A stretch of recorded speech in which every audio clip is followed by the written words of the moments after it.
Hey everyone, per your requests, I'm starting Sword of Coming. Chapters 631 through 640 of the previous episode. To protect his young companions, Chen Ping'an safely relocates Pei Qian and Shi Ro into Cui Dongshan's protected courtyard while assigning Zhu Lian and Yulu to guard Li Baoping and Li Huai.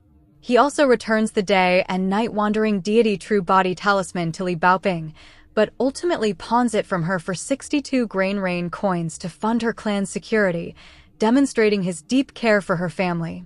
As they depart to gather scholarly fortune for his golden core refinement, Chen Ping'an handovers the talisman to Mao Xiaodong. Walking down Kogon Grass Street, the two reflect on Confucianism and legalism. Later, during an intimidating display at the National Confucian Temple by the deity Yuan Gao Feng, Chen Ping'an faces the intense righteous energy alone to test his scholarly fortune. Afterward, at a nearby restaurant, Mao Xiaodong reveals that 5 formidable assassins have surrounded them.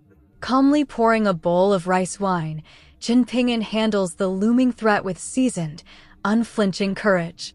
If possible, you can support me via PayPal or become a channel member to help me keep this channel running. Thank you.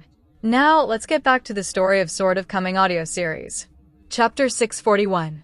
Strangely enough, even in the wake of Mao Xiaodong's departure, the main hall of the Confucian Temple still wasn't reopened to the public.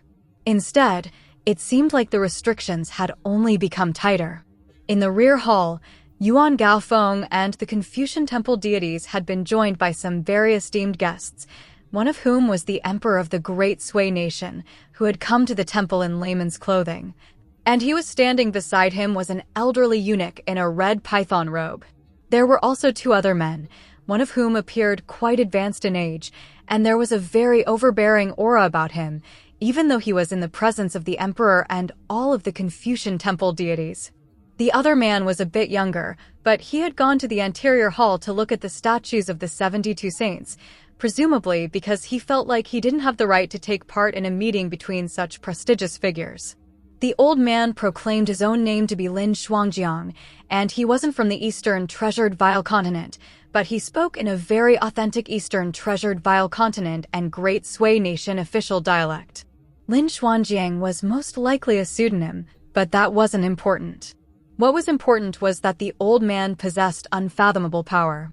Following his arrival in the capital of the Great Sui Nation, the eunuch standing behind the emperor and a guest elder of the imperial palace had joined forces to attack him with all their might, but they were unable to leave even a single mark on him.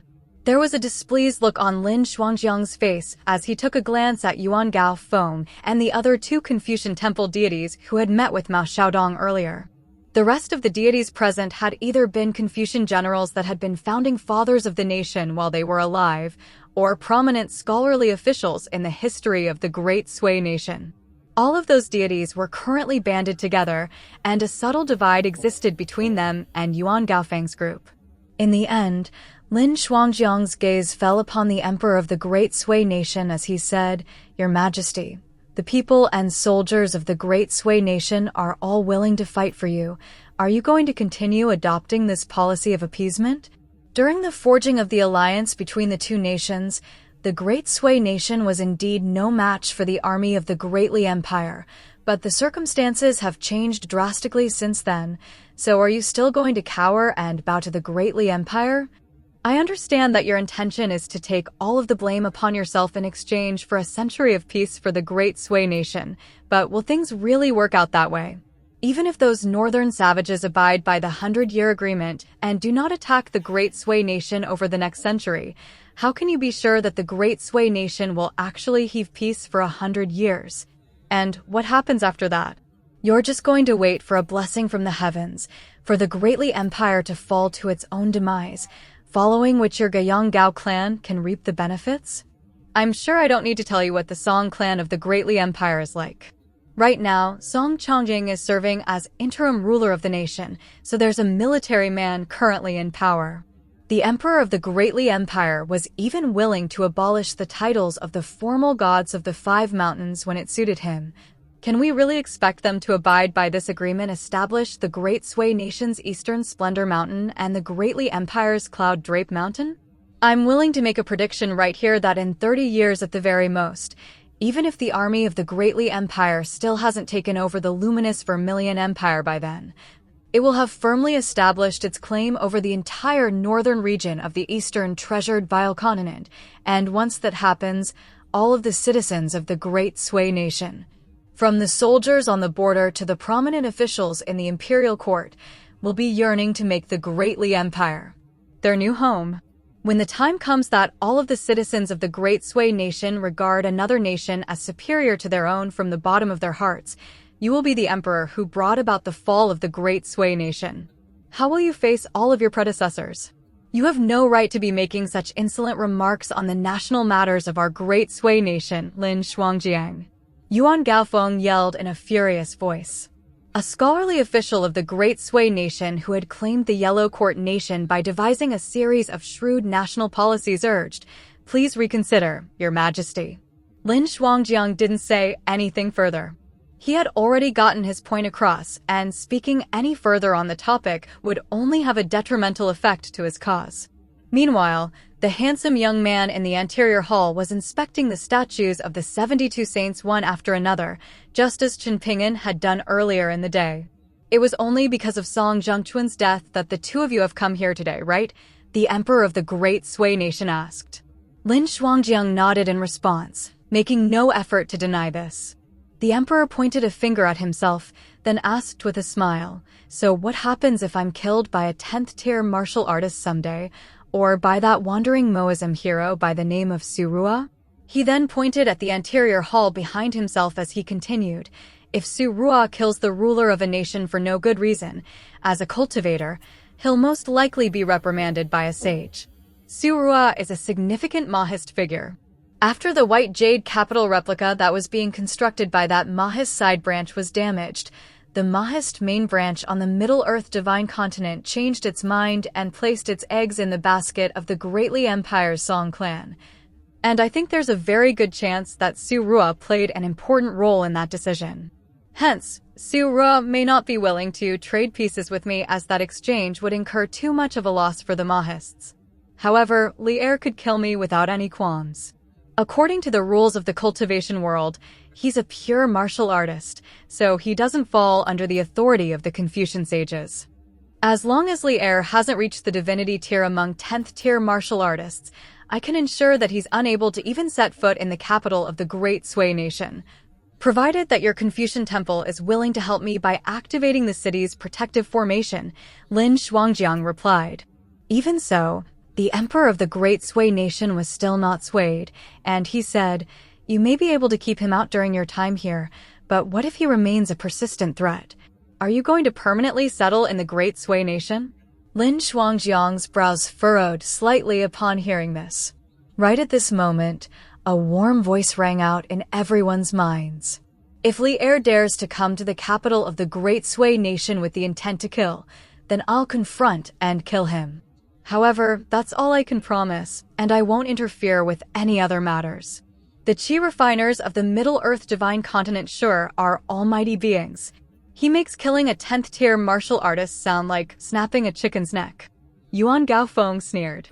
Mr. Fan is not one to make empty promises, so if he says that he'll do something, then he'll be sure to follow through, Lin Shuangjiang said. "Can I trust you on that?" the emperor of the Great Sui nation asked with a smile.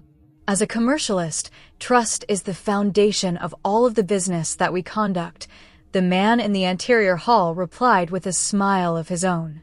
Li Huai played a game of Connect 5 with Pei Qian according to her proposed set of rules, and he suffered a catastrophic defeat. After resigning the game, he swiped his hands over the Go board to mess up the stones in a fit of frustration as he grumbled, "I'm not playing this stupid game anymore. It's making me dizzy and hungry." Xia was cultivating at one end of the bamboo-paved corridor, and her eyelids fluttered slightly at the sound of the Go stones clacking against another. Roused from her meditative state, she opened her eyes and took a glance in the direction of the source of the commotion, upon which she discovered that Pei Qian and Li Huai were casually tossing the black and white Go stones back into their respective jars. The jars were fired in the official kills of the Great Sui nation, so they were worth several dozen taels of silver, but they completely paled in value compared with the priceless ghost stones. Back when Cui Dongshan was living in this courtyard, he would occasionally make Xia play games of Go with him, and if she were to set down a stone with even a slight amount more force than necessary, she would receive a slap from Cui Dongshan so hard that she would be sent pirouetting through the room like a spinning top, only coming to a stop after crashing into a wall. Cui Dongshan would tell her that if she were to chip even a single one of those stones, then his entire collection would be ruined, and she wouldn't be able to pay for such a heavy loss even with her life. For the average household, ghost stones were made from polished stones, while some wealthier households may use porcelain ghost stones, and immortals would generally use ghost stones crafted out of special jade materials. However, Cui Dongshan's ghost stones were vibrant cloud stones that were priceless treasures in the eyes of all avid Go players under the heavens. They were crafted using a secret dripping technique by the junior brother of the White Emperor City Lord, the owner of the Colored Glaze Pagoda. In the wake of the Colored Glaze Pagoda's fall, its owner had been missing for over 1,000 years, and the special dripping method was lost as a result. There was once an immortal from the Middle-earth Divine Continent who was an extremely avid Go enthusiast, and he was able to obtain 1.5 jars of vibrant cloud stones. In order to complete the set, he offered the astronomical purchasing price of 1 lesser heat coin per stone. However, at this moment, these priceless stones were being treated by Pei Qian and Li Huai no differently than they would with rocks on the ground. Thankfully, vibrant cloud stones were worth their lofty price, and even if an adult male were to hurl one into the ground with all their might, the stone would remain completely unscathed. Seeing as Li Huai no longer wanted to play Connect 5, Pei Qian suggested that they play a game of tossing and catching stones, and Li Huai's confidence was immediately restored. This was a game that he was very good at, and he played it quite often with his schoolmates back in the Jewel's small world. Shi Chuanjia often lost to him, and he had a 100% win rate against his sister, Li Lu. With that, they fished out 5 ghost stones from the jar, but after one game, they decided that the level of difficulty was too low, and they decided to increase the number of stones to 10. Xia's internal organs were trembling as she heard the stones clattering against one another, and she could only pray that Cui Dongshan never found out about this. Occasionally, a stone or two would come flying out into the courtyard before falling onto the stone ground outside, but the 2 children were completely unfazed as they rushed outside to retrieve the stones before continuing their game. At this point, Xia was in no mental state to be meditating, so she returned to her room to read. Li Baoping emerged from the study in the main room, then crouched down beside Pei Qian and Li Huai to watch their battle, and once again, Li Huai was comprehensively defeated. Li Baoping silently fished out 5 black stones from the other jar, then returned 5 of the white stones to their jar, leaving 5 black stones and 5 white stones on the ground. She then turned to Pei Qian and Li Huai as she suggested, "I think this will be a more fun way to play. Each of you will choose one or black or white. For example, Pei Qian, if you choose black and manage to pick up 7 stones, but there are 2 white ones among them, then it'll only count as you having picked up 3 black stones." "I want to choose the white stones, Big Sister Baoping," Pei Qian said in a timid manner. "Sure," Li Baoping replied with a nod. "I also wanted the white stones," Li Huai grumbled. Li Baoping took a glance at him, and he immediately changed his mind. "You know what? I think the black stones are better, after all." Shi Ro was rather intrigued by this interaction. From her perspective, Li Baoping always seemed to be full of interesting and innovative ideas. It was clear that Chen Ping'an favored her above everyone else, so Shi Ro paid more attention to Li Baoping than she did the other children. Through her observation, she discovered that Li Baoping was quite naive and childlike, but somehow, many of her ideas both fit within the rules while also transcending above them. While Shi Ro was observing Li Baoping, the battle between Pei Qian and Li Huai drew to a conclusion. Under the new set of rules proposed by Li Baoping, Li Huai had suffered an even more crushing defeat. Pei Qian had several stones in her hand, and she was tossing them up before catching them over and over again in a triumphant manner as she sighed. I feel so lonely. All I want is to suffer a single defeat. Is that too much to ask? Meanwhile, Li Huai was frantically looking around, trying to find something that he could beat Pei Qian in. All of a sudden, Pei Qian tossed the stones aside, then picked up the hiking pole beside her before skipping her way into the courtyard as he declared, "Big sister Baoping, loser Li Huai, let me show you what it looks like to fly over houses and leap over rooftops. At the moment, I'm still not quite at that level yet, so I can only vault onto roofs and run over walls. Make sure to look closely and don't blink." Pei Qian backtracked all the way to one of the walls of the courtyard as she spoke, then took a deep breath before rushing toward the opposite wall. All of a sudden, she stuck her hiking pole into a gap between a pair of bluestone slabs on the ground with unerring accuracy, and the pole was bent into the shape of a horseshoe by her body weight, following which it snapped itself straight again with a loud twang, sending Pei Qian soaring high up into the air. She performed a graceful somersault in midair before landing comfortably on top of the wall, where she turned to Li Baoping and Li Huai with a wide grin. Li Huai was astonished to see this, and he yelled, "Let me try." Pei Qian jumped down from the wall in a lithe and silent manner, much like a stray cat, then casually tossed her hiking pole at Li Huai. Li Huai imitated Pei Qian, backing away to the wall before rushing forward in an urgent manner. As he rushed along, he took a glance at the ground, then stuck the hiking pole into a gap between a pair of bluestone slabs. Once again, the hiking pole was bent to a significant degree before snapping itself straight again, launching Li Huai up into the air. However, his bodily orientation and direction of force exertion were completely incorrect, and as a result, he was launched upside down into the air, with his feet aimed up at the heavens and his head aimed at the ground. He immediately began to yell in panic as he plummeted back toward the ground. Thankfully, Yulu was able to catch him before setting him back down onto the ground in the correct orientation, upon which Li Huai immediately regained his swagger as he said in a shameless manner, "I was this close to pulling it off. How about I give you 10 more chances?" Pei Qian offered with a disdainful sneer. "I may be an extraordinarily talented, once-in-a-thousand-year martial arts prodigy, but this is not something I'm striving for, so I won't compete with you here," Li Huai replied in a serious manner. After that, Li Baoping took the hiking pole from Li Huai and also made an attempt. Not only did she succeed, her attempt was a little too successful, to the point that she had flown over the wall and out of the courtyard altogether. A dull thump rang out from the other side of the wall.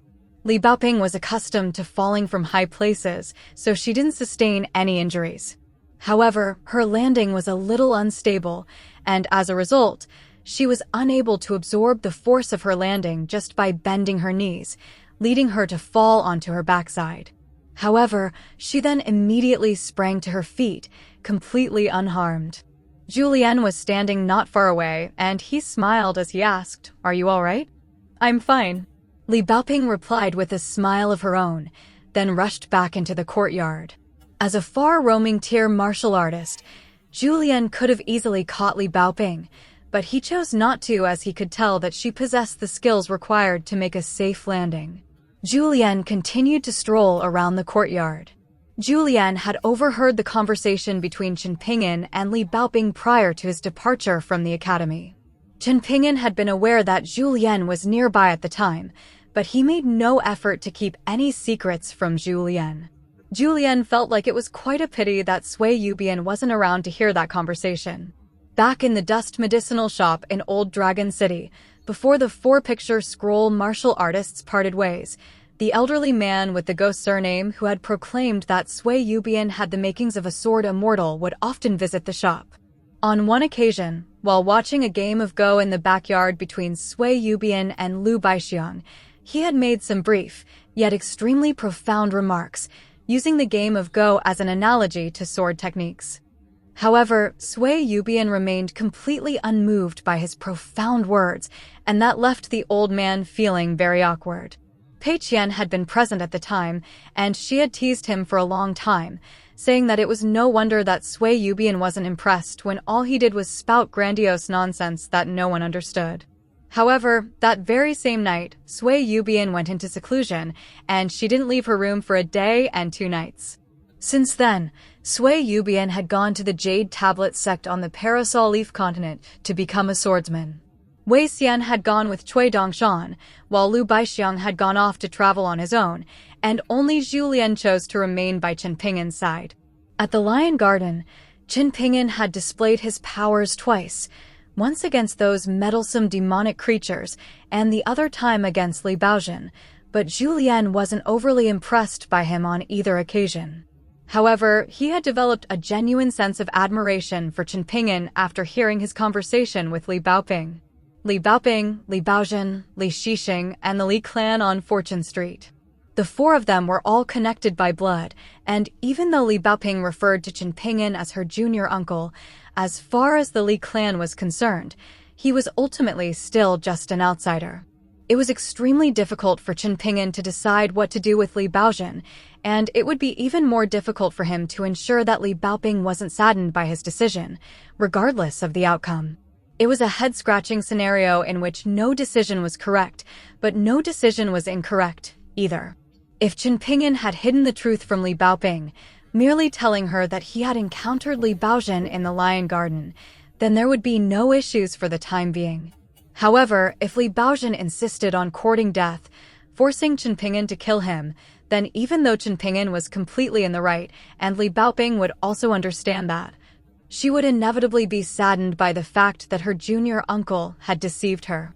Hence, Chen Ping'an had decided to come clean with her, and overall, his treatment of this matter had been exemplary in Zhu Lian's eyes. By sparing Li Baozhen, Chen Ping'an had fulfilled his promise to Li Shixing. After that, he had pawned the talisman that had been passed down to Li Baozhen by the ancestors of the Li clan, thereby making a deal with Li Baoping and the entire Li clan.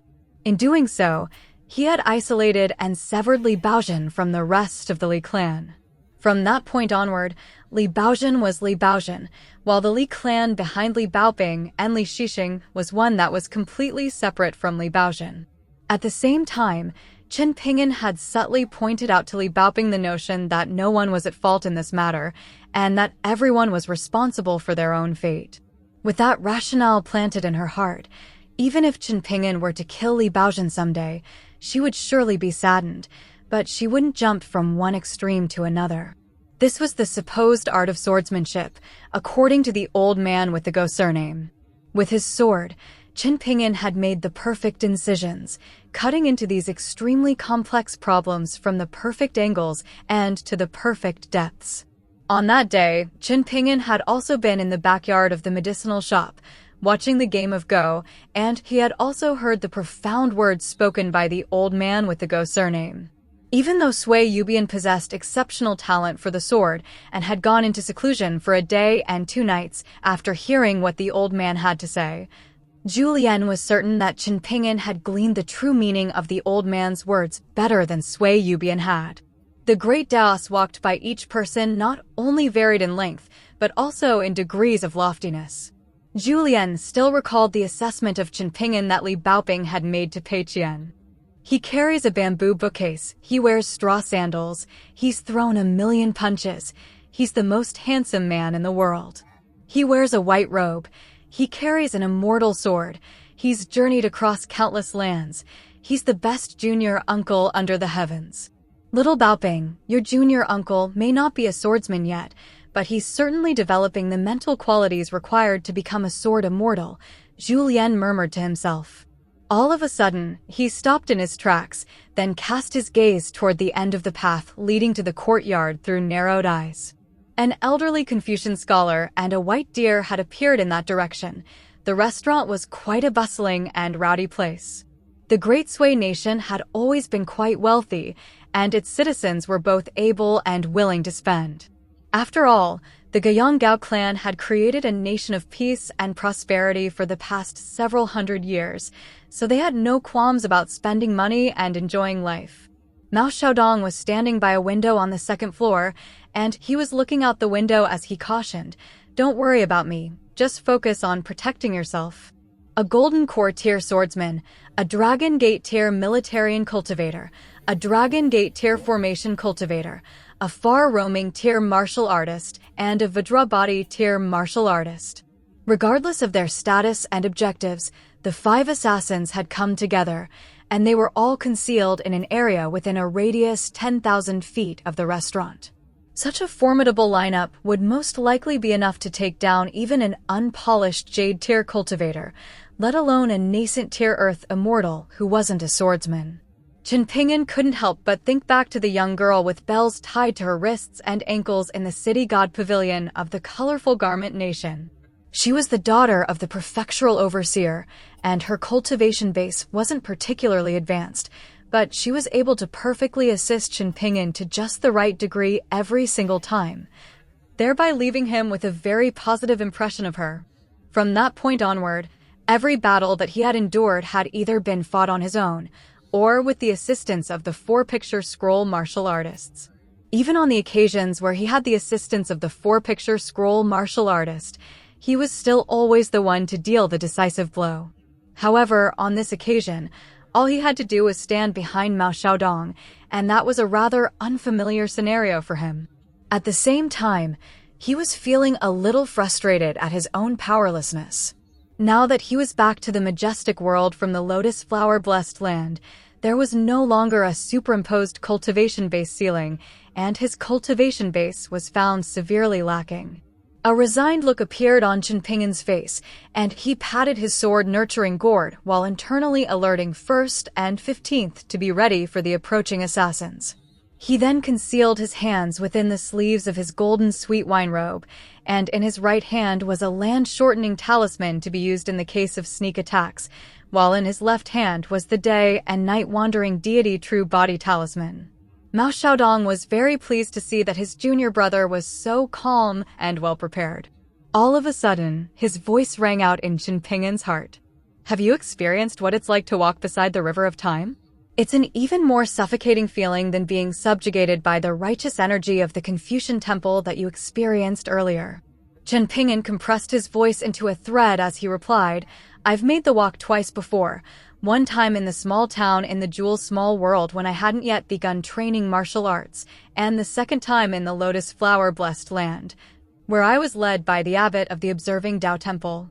At the very least, I saw the passage of over 200 years of time, and the order was often very jumbled and chaotic, so even though I was already a 5th-tier martial artist on the second occasion, it was still a grueling ordeal for me, no less so than the punches that I took on Downtrodden Mountain. Why didn't you tell me about this when we were chatting about your past experiences in my study? These are certainly experiences that are worth boasting about. In fact, I'd say that if you don't brag about them, then you did all that suffering for nothing. Even as a nascent tier cultivator, I never witnessed the River of Time prior to becoming the Sage of Mountain Cliff Academy. That's a sight that's normally only reserved for unpolished Jade tier cultivators, Mao Xiaodong said with a smile. All of a sudden, a thought occurred to Chen Ping'an, and he asked, Mountain Master Mao, do you really have the ability to move Eastern Splendor Mountain and temporarily transform this place into a small world akin to the Academy? Mao Xiaodong nodded in response. I am indeed capable of that. This is the secret feat that I had been aiming to accomplish during my outings with Little Baoping. I carry the scholarly lineage of an entire academy on my shoulders, so I must be cautious at every turn. That's understandable, Chen Ping'an replied with a nod. I agree that my actions are understandable, but what's completely inexplicable to me is that you're still calling me Mountain Master Mao as opposed to Senior Brother Mao. Mao Xiaodong countered as he feigned a displeased expression, and Chen Ping'an fell into a sheepish silence upon hearing this. Mao Xiaodong then clasped one hand behind his back while raising his other hand, and using his finger as a brush, he inscribed the words Mountain Cliff Academy into the air in glowing, golden characters. After that, he swept a sleeve through the air, and the 4 golden characters disappeared in a flash. Sit down and drink, I'll be right back, he said to Chen Ping'an, then abruptly vanished from the spot. Chen Ping'an took a deep breath, and that familiar feeling welled up in his heart, one in which he felt like an inept swimmer that had been plunged straight to the bottom of the river. Deathly silence ensued. There was no longer any sound that could be heard within the entire restaurant. The Dragon Gate tier formation cultivator was secretly setting up a formation when the spiritual energy within his body suddenly stagnated, and he hurriedly raised his head to inspect his surroundings, upon which he discovered that everything around him had fallen completely still, including the pedestrians on the streets and the birds in the sky. The formation cultivator immediately revealed his own aura, no longer concealing it as he summoned a golden talisman. Yet before he had a chance to do anything with the talisman, a hand suddenly appeared on his shoulder, following which a smiling voice rang out beside him. This formation of yours is derived from the Dragon Gate formation of Tao Lord Ningqiuanjin from the Middle-earth Divine Continent, right? A stunned look appeared on the formation cultivator's face, and he struggled with all his might, but was unable to break free from the hand on his shoulder. His face had turned bright red as he strained and struggled, while desperately hoping that the other 4 assassins would be able to help him. A formation cultivator had to draw upon the power of heaven and earth using their formations, so in terms of bodily refinement, they were far inferior to the likes of swordsmen, military cultivators, and pure martial artists. Right at this moment, a streak of radiant sword light that resembled a glowing, white thread appeared in the northeastern direction. The streak of sword light was racing through the air, and it was aimed directly at Mao Xiaodong's glabella. In this small world, the sword light's trajectory wasn't completely straight. Instead, the tip of the sword was trembling slightly, while the sword itself was undulating in an unsteady fashion. Furthermore, the flying sword was raising a trail of bright sparks in its wake as it was conflicting against the surrounding small world, and Mao Xiaodong displayed no effort in taking any evasive measures. All of a sudden, the flying sword vanished into thin air no more than 10 feet away from Mao Xiaodong. At the same time, the space in front of Mao Xiaodong began rippling incessantly, as if the sword were a stone that had fallen into a lake, sending ripples running across its surface. At the same time, blood began flowing out of all of the formation cultivator's orifices, and he began to tremble uncontrollably. Due to this uncontrolled movement, his body clashed against the pervasive flow of time in the small world, causing him to bleed even more profusely. To compound his woes even further, the energy in his body had been thrown into a state of complete disarray, and all of his important acupoints had been tightly shut, making it impossible for him to summon the bonded items inside.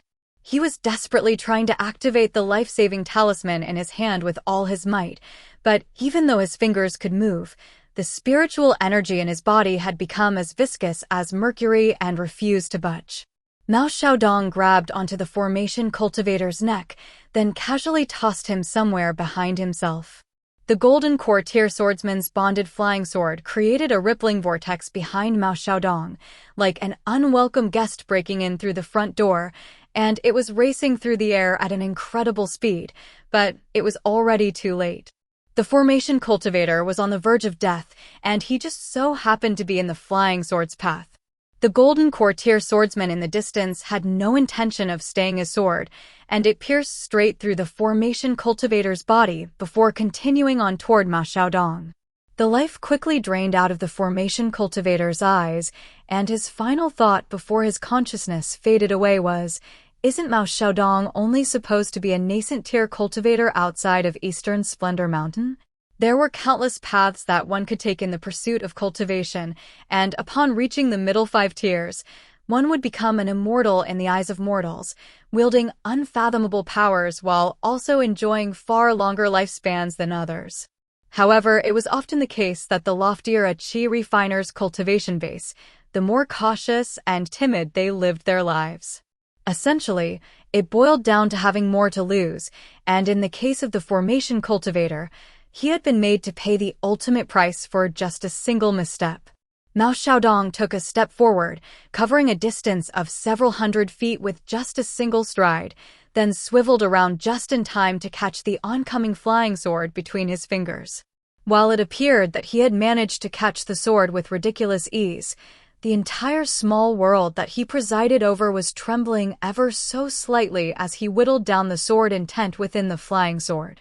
The far-roaming tier martial artist was no longer able to take flight in Mao Xiaodong's small world, but he was still extraordinarily fast. barreling his way straight through 2 walls in succession to plow through an entire shop before throwing an almighty punch at Mao Xiaodong. Several of the people in the shop had their bodies shattered into pieces as he charged straight through them, and the chunks of their bodies remained hovering within the shop in a stationary manner. The man had gathered all of his true chi in his fist, and he was unleashing an all-out attack with no regard for his own safety. Mao Xiaodong drew upon the spiritual energy in the small world around him to form a stone plaque with golden characters engraved upon it, as well as a golden archway, but both of them were instantly shattered by the far-roaming tier martial artist's fist. The man continued to rush toward Mao Xiaodong with unstoppable might, while the other Vajrabody tier martial artist had leaped onto a rooftop. He didn't possess the speed of the far-roaming tier martial artist, but his astral energy was clashing against the flow of time in the small world, making it appear as if his entire body were enshrouded in a massive flame as he jumped down from the rooftop to pounce directly at Mao Xiaodong. Shallow gashes had been sliced into Mao Xiaodong's fingers by the flying sword, and he tossed it aside, redirecting it toward the oncoming Vajrabody tier martial artist.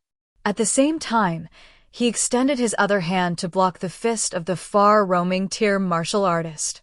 As soon as his palm clashed against the man's fist, his sleeve instantly began to billow violently.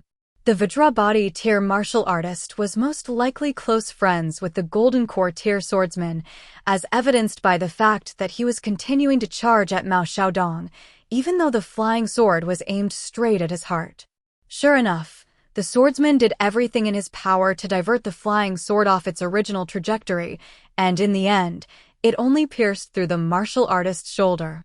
As a result, the Vajrabody tier martial artist, who was supposed to have been the weakest of all of the assassins, was able to land a punch squarely on Mao Xiaodong's back. The entire small world shuddered violently. The far-roaming tier martial artist pounced on this opportunity to unleash a barrage of punches, forcing Mao Xiaodong back further and further with each punch. The muscles on the far-roaming tier martial artist's arms were bulging, and his own blood was beginning to seep into his clothes, but each successive punch that he threw was more formidable than the previous one. As for the Vajrabody tier martial artist, he merely kept up with the far-roaming tier martial artist and Mao Xiaodong instead of directly participating in the battle. It wasn't that he didn't want to help the far-roaming tier martial artist attack Mao Xiaodong. He simply knew that he would only be getting in the way. Meanwhile, Chen Ping'an had emerged from the window of the restaurant before jumping onto the roof, where he had a better view of the fight, and he also refrained from entering the fray. With his final punch, the far-roaming tier martial artist sent Mao Xiaodong flying back over 100 feet. The man then immediately stopped in his tracks before springing back to take a new breath. The Vajrabody tier martial artist immediately entered the fray, positioning himself directly in between the far-roaming tier martial artist and Mao Xiaodong, and at the same time, the Golden Core tier swordsman sent his flying sword hurtling directly toward Mao Xiaodong as well. On this occasion, his bonded flying sword was racing through the air even faster than the first time it was unleashed. This was partially due to the fact that Mao Xiaodong's aura was wavering, thereby resulting in an instability in the rules of this small world. However, most of the increase in the flying sword's speed was attributable to the fact that the Golden Core tier swordsman had managed to find some weak points and shortcuts in Mao Xiaodong's small world, and the fact that he was able to accomplish this in such a short time was nothing short of remarkable. A small world ruled over by a sage was considered an inescapable net, but even the finest of nets still had holes to exploit, and small worlds were no different. Swordsmen required more wealth to support their cultivation than all other cultivators under the heavens, and there were definitely no slouches among Golden Core tier swordsmen. Mao Xiaodong grabbed onto the ruler hanging from his waist to steady himself, and there were already specks of blood on his white beard. In the face of the persistent flying sword, Mao Xiaodong didn't catch it between his fingers on this occasion. Instead, he swept a sleeve through the air, catching the flying sword up his sleeve. Wisps of sword chi immediately erupted out of the sleeve alongside the sound of tearing fabric, and the sleeve began to billow and flap incessantly. At this point, the far-roaming tier martial artist had already taken in a new breath, and he stomped a foot down onto the ground, shattering the street beneath him as he launched himself through the air to engage Mao Xiaodong in close-quarters combat again. Given that Mao Xiaodong currently possessed unpolished Jade-tier powers, if they were to allow him to open up some distance between them, then they would be at a severe disadvantage. Meanwhile, a large man clad in a suit of silver armor had used 2-inch movement talismans of extremely high calibers in conjunction with an azure ring cape talisman to conceal his own aura, and he was able to exploit the weakest point in the flow of time in the small world to plummet out of the sky while throwing a punch directly down at Mao Xiaodong's head. All of a sudden, Mao Xiaodong was placed in a dire situation. The flying sword trapped in his sleeve was about to tear its way out, and the far-roaming tier martial artist's fist was almost upon him, but the most fearsome attack was coming from the Dragon Gate tier militarian cultivator, who was clad in the armor pellet. With the exception of the formation cultivator, who had perished before he had a chance to make any meaningful contributions, the other 4 assassins were displaying seamless teamwork, and it was difficult to imagine that out of the 4 of them, only the Golden Core tier swordsman and the Vajrabadi tier martial artist were longtime acquaintances. Mao Xiaodong's ruler detached itself from his waist on its own, then swung straight into the militarian cultivator's face, sending him flying through the air like a vicious slap. He crashed into the roof of a distant building, shattering a large number of roof tiles in the process. At the same time, Mao Xiaodong swiveled around before pointing a finger at the Golden Core tier swordsman as he said, "Here, you can have this back." All of a sudden, heaven and earth became twisted and flipped upside down like a piece of paper that had been scrunched up by a naughty child, presenting an incredibly bizarre sight to behold. The far-roaming tier martial artist could only watch as Mao Xiaodong passed him by, and he did so upside down. The 2 of them were separated by mere inches, but it was as if they were in 2 different worlds. Dense clusters of fist-sized golden characters appeared on the scrunched-up sheet of paper, resembling a classic piece of sagely writing meant to educate the masses. "Look out!" the far-roaming tier martial artist yelled as he swiveled around. It appeared that Mao Xiaodong was moving quite slowly, but after he vanished from the east, he abruptly reappeared in the west, then emerged in the north. However, regardless of which direction he appeared in, he was constantly whittling down the distance between himself and the Vajrabadi tier martial artist. As a result, the Vajrabadi tier martial artist didn't even know which direction he should flee in. Before he had a chance to figure out what to do, Mao Xiaodong appeared before him, then smashed his head like an overripe watermelon with a single slap. Meanwhile, the Dragon Gate tier militarian cultivator was being barraged by attacks from the ruler, and the natural order in the small world was restored. Mao Xiaodong held up the Vajrabadi tier martial artist's headless body so that it didn't topple to the ground, and he cast his gaze toward the furious and grief-stricken Golden Core tier swordsman in the distance as he asked, "You're not going to avenge your friend?" With a forceful flick of his wrist, the headless body was sent flying into the wall of a nearby shop, where it was dashed into a large pile of pulverized flesh and bones. At the same time, both the Golden Core tier swordsman and the far-roaming tier martial artist could see countless smaller golden characters surging into Mao Xiaodong's acupoints from all directions, and hints of despair welled up in their hearts. How could they possibly overcome such an insurmountable opponent? The 2 of them exchanged a glance with each other, and both of them could see their own resolve mirrored in one another's eyes. Meanwhile, Mao Xiaodong was meticulously inspecting his surroundings. Up to this point, he hadn't found any signs of an unpolished Jade-tier cultivator lurking nearby, so it seemed that these 5 assassins were on their own. Mao Xiaodong took a glance at his own ruined sleeve, then raised his head as he said, "All of you swordsmen, earth immortals, and martial artists are always going on and on about how all academy cultivators know how to do is talk, and that we'd all be useless in a fight. Isn't that right? Honestly, you're not wrong in that assessment." The Golden Core tier swordsman and the far-roaming tier martial artist were both feeling extremely tense and apprehensive as Mao Xiaodong casually strolled within his small world. All of a sudden, what appeared to be countless bonded flying swords appeared near the edge of the small world, and all of them were circling around in midair. These flying swords weren't of a very high caliber, only roughly equivalent in power to the bonded flying swords of Sea Observation Tier and Dragon Gate Tier swordsmen, but their numbers were certainly nothing to scoff at. On top of that, a series of Confucian scholars of different ages had appeared on the rooftops of the nearby buildings, and all of them were either holding books or swords. Similarly, their cultivation bases weren't particularly lofty, but their sheer numbers made them a threat, nonetheless. Simultaneously, groups of armor-clad soldiers were pouring out of the streets and alleys, and all of the flying swords converged toward the Golden Core Tier swordsmen, while all of the Confucian scholars on the rooftops and the armor-clad soldiers on the ground charged at the far-roaming Tier martial artist. As for Mao Xiaodong, he made his way over to the military and cultivator who was already struggling to contend with the pesky ruler, but instead of approaching the military and cultivator, he kept his distance as he said, "Out of the 5 assassins, you serve as the true trump card, right?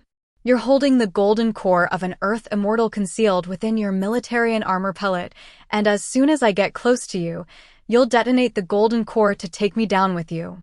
Even if you can't kill me, you'll certainly be able to inflict severe injuries upon me, allowing the other assassins to strike me down." There was a look of unshakable resolve in the military and cultivator's eyes, and he completely ignored Mao Xiaodong as he opposed the ruler with his fists, preventing it from shattering his armor pellet. Mao Xiaodong pointed a finger in his direction, and strings of golden characters rose up from the ground around him to form a cage. A despairing smile appeared on the military and cultivator's face, but a look of fierce resolve then immediately took its place, and countless rays of golden light erupted out of his body as he self-detonated in spectacular fashion. Even if he couldn't kill Mao Xiaodong, he was determined to destroy that ruler that was clearly a vital bonded item of Mao Xiaodong's.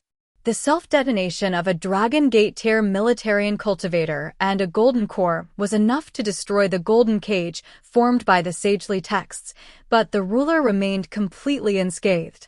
The characters engraved upon it had dimmed ever so slightly, but that was the extent of the damage, and it gently drifted back into Mao Xiaodong's grasp, following which it was returned to its original spot on his waist.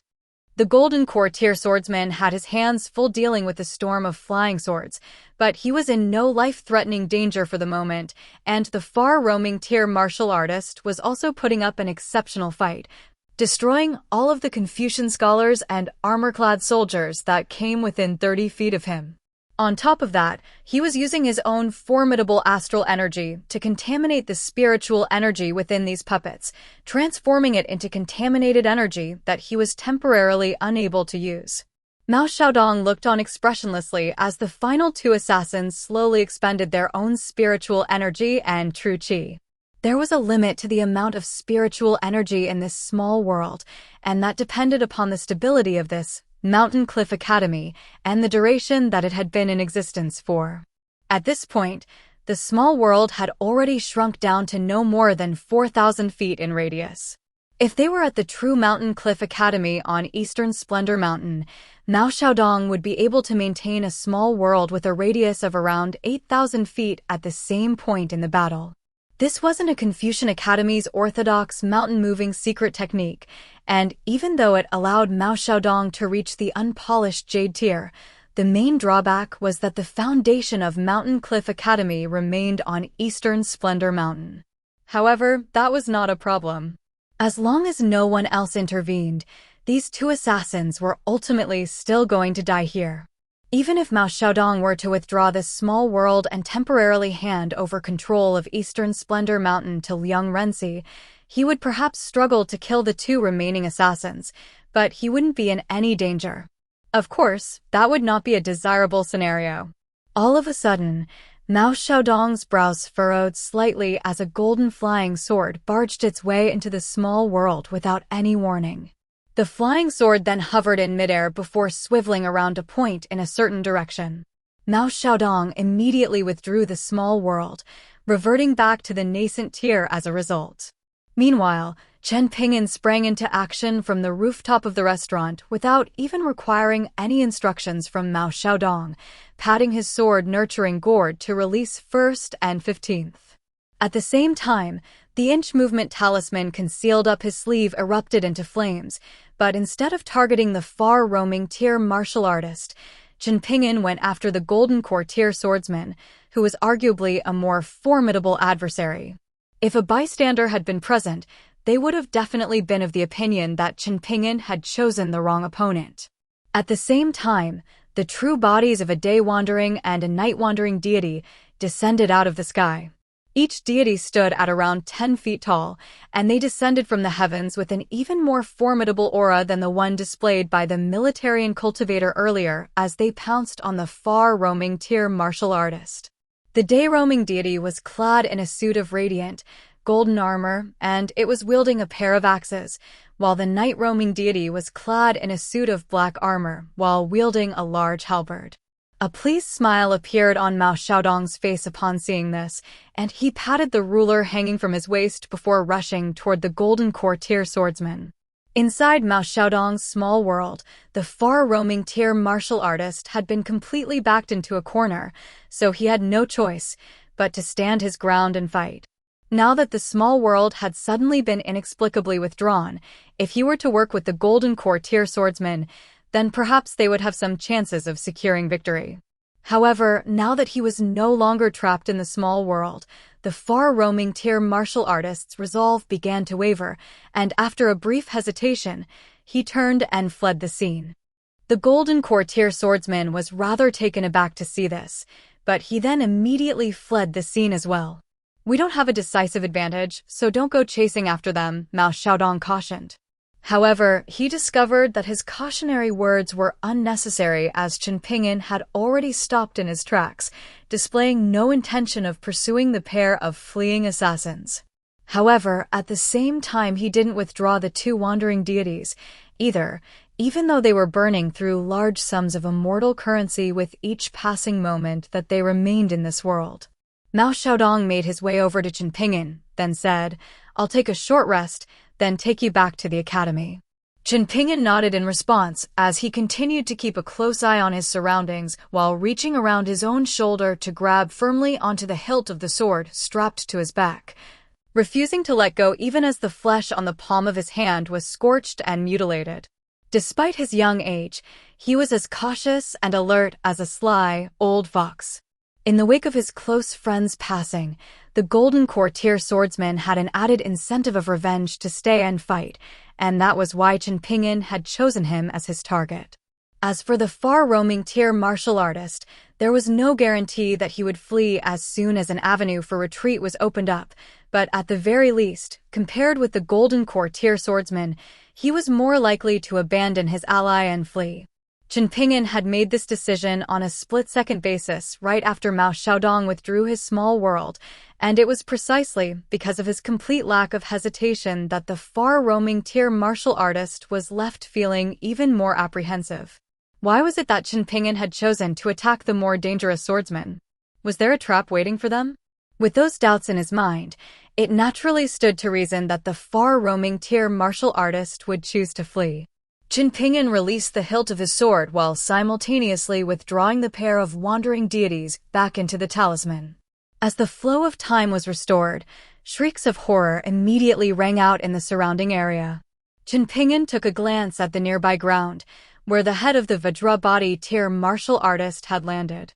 Out of the 5 assassins, 3 had been slain, while 2 had fled, and with that, the crisis was temporarily averted.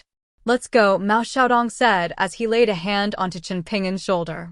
When it comes to others, there are some stories that don't have to be known. Julian had never seen Zhao Shi before, but he had heard Li Baoping mention the elderly foreign scholar's eye-catching white deer. At this moment, the sound of Zhao Shi's footsteps and the speed of his breathing were both no different from a normal old man, but even though Julian wasn't able to detect anything amiss about the old scholar, a sense of apprehension had still immediately welled up in his heart. Anyone who appeared near the courtyard at this time was very likely to be an assassin, and given the countless disguise secret techniques at the disposal of qi refiners, Julian knew that he couldn't afford to get complacent. When dealing with qi refiners, one often had to engage in a battle of both power and wits. Julian had sparred with Cui Dongshan on several past occasions, so he had become aware of just how versatile the treasures in a cultivator's collection could be. Having never experienced such things in the lotus flower-blessed land, his eyes had truly been opened.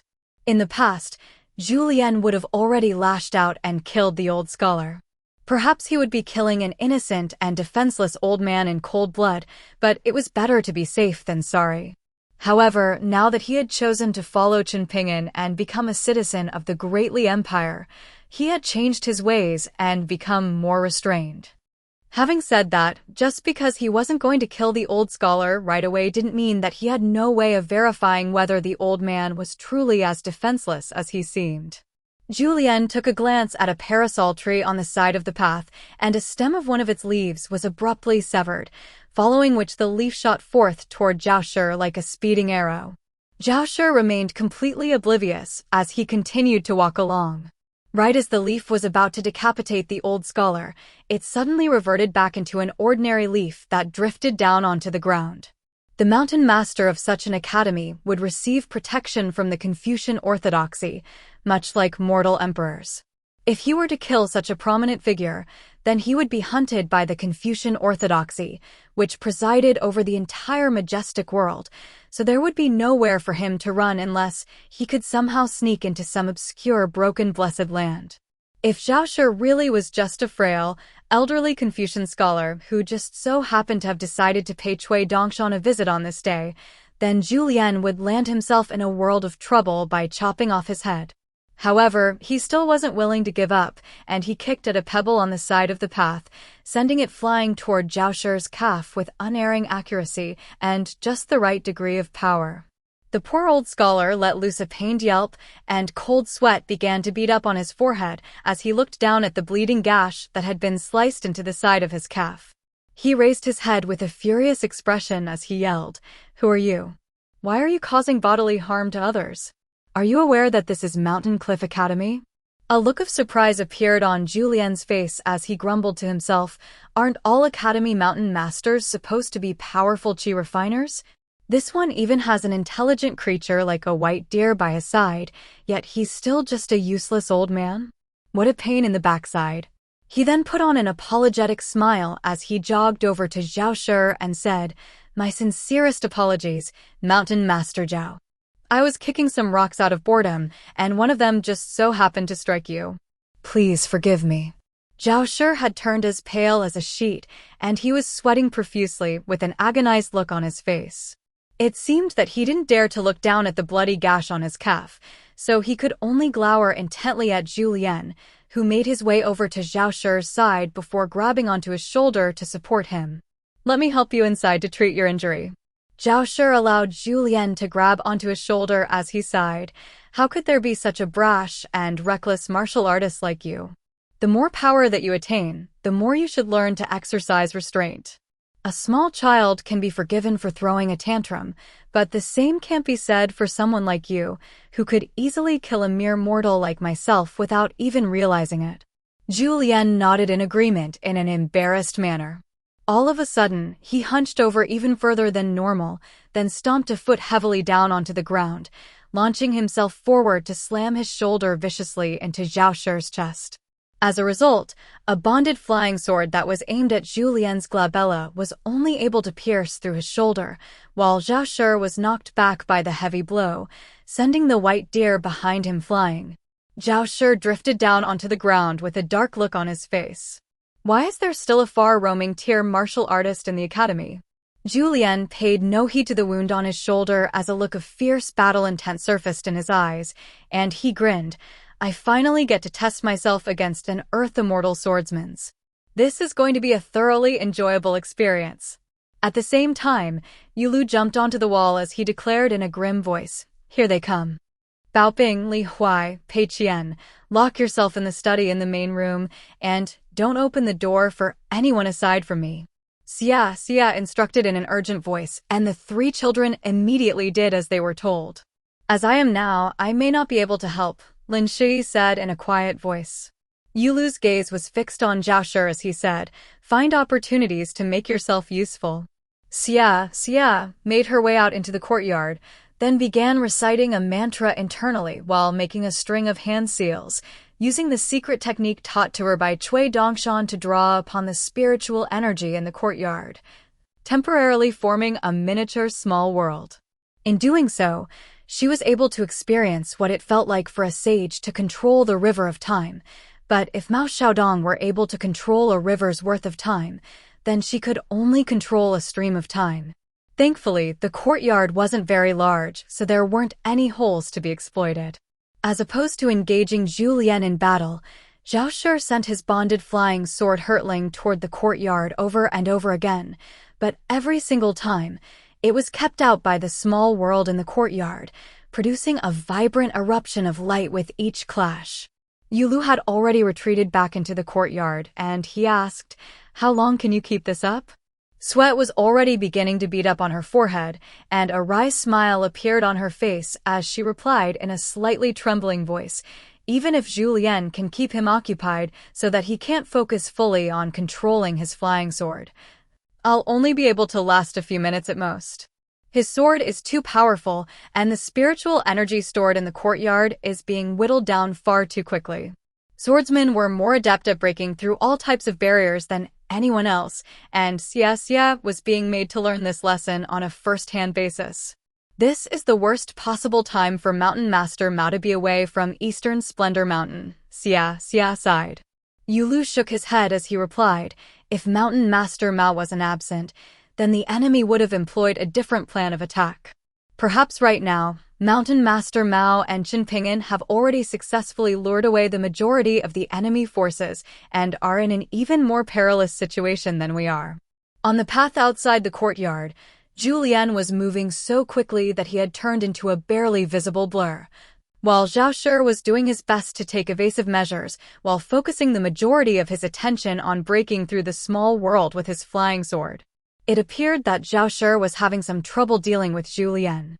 When it came to a battle between a pure martial artist and a qi refiner of comparable power, distance was often a vital factor that contributed to determining the final outcome, and if the qi refiner were to allow the martial artist to get close to them, then they would be put at a severe disadvantage. However, the reason why no one wanted to mess with swordsmen was because they possessed immense destructive power in both close quarters and long-range combat. A sweeping kick from Zhu Lian sent Zhao Shi's head crashing into a parasol tree, and the tree was instantly snapped into two. However, at the same time, Zhao Shi had also managed to impale his bonded flying sword through Zhu Lian's abdomen. True to his moniker as the martial arts maniac, Zhu Lian wiped a hand over the blood that was flowing out of his abdomen, then burst into laughter as he smeared the blood all over his own face before continuing to pursue Zhao Shi. Even in the midst of such a perilous battle, Zhu Lian still had the wherewithal to issue a warning to those in the courtyard. "This old fart's hiding his true cultivation base, so make sure to be on your guard. I have a feeling that he's no ordinary nascent tier swordsman, and he could very well have some bullshit secret techniques up his sleeve." Zhao Shi threw up a mouthful of blood, following which a smile appeared on his face as he summoned an armor pellet before promptly donning it, providing himself with a layer of defense against Zhu Lian's attacks. He then turned his gaze back to the courtyard, and his bonded flying sword raced through the air at his behest as a layer of extremely purely fire emerged over its blade. The flying sword crashed into the small world with a resounding boom, and the flow of time in the entire courtyard began to tremble and sway violently. As a Vajrabhati tier martial artist, Yulu was able to remain steady on his feet, but Lin Shuyi was still yet to reach the middle 5 tiers, and he was struggling to remain upright. Blood began to trickle down from the corner of Xia's lips as she remained completely still on the spot. As the core of the small world, Xia's cultivation base was not quite up to the task. Hence, she didn't dare to move at all, as doing so would create even more instability in the small world. Before long, blood was beginning to flow down even from the corners of her eyes. After putting on his military and armor pellet, Zhao Shi was much more comfortable in his battle against Zhu Lian, and he smiled as he asked, "So you're determined to try and keep me occupied? At this rate, that small world isn't going to be able to stand for much longer."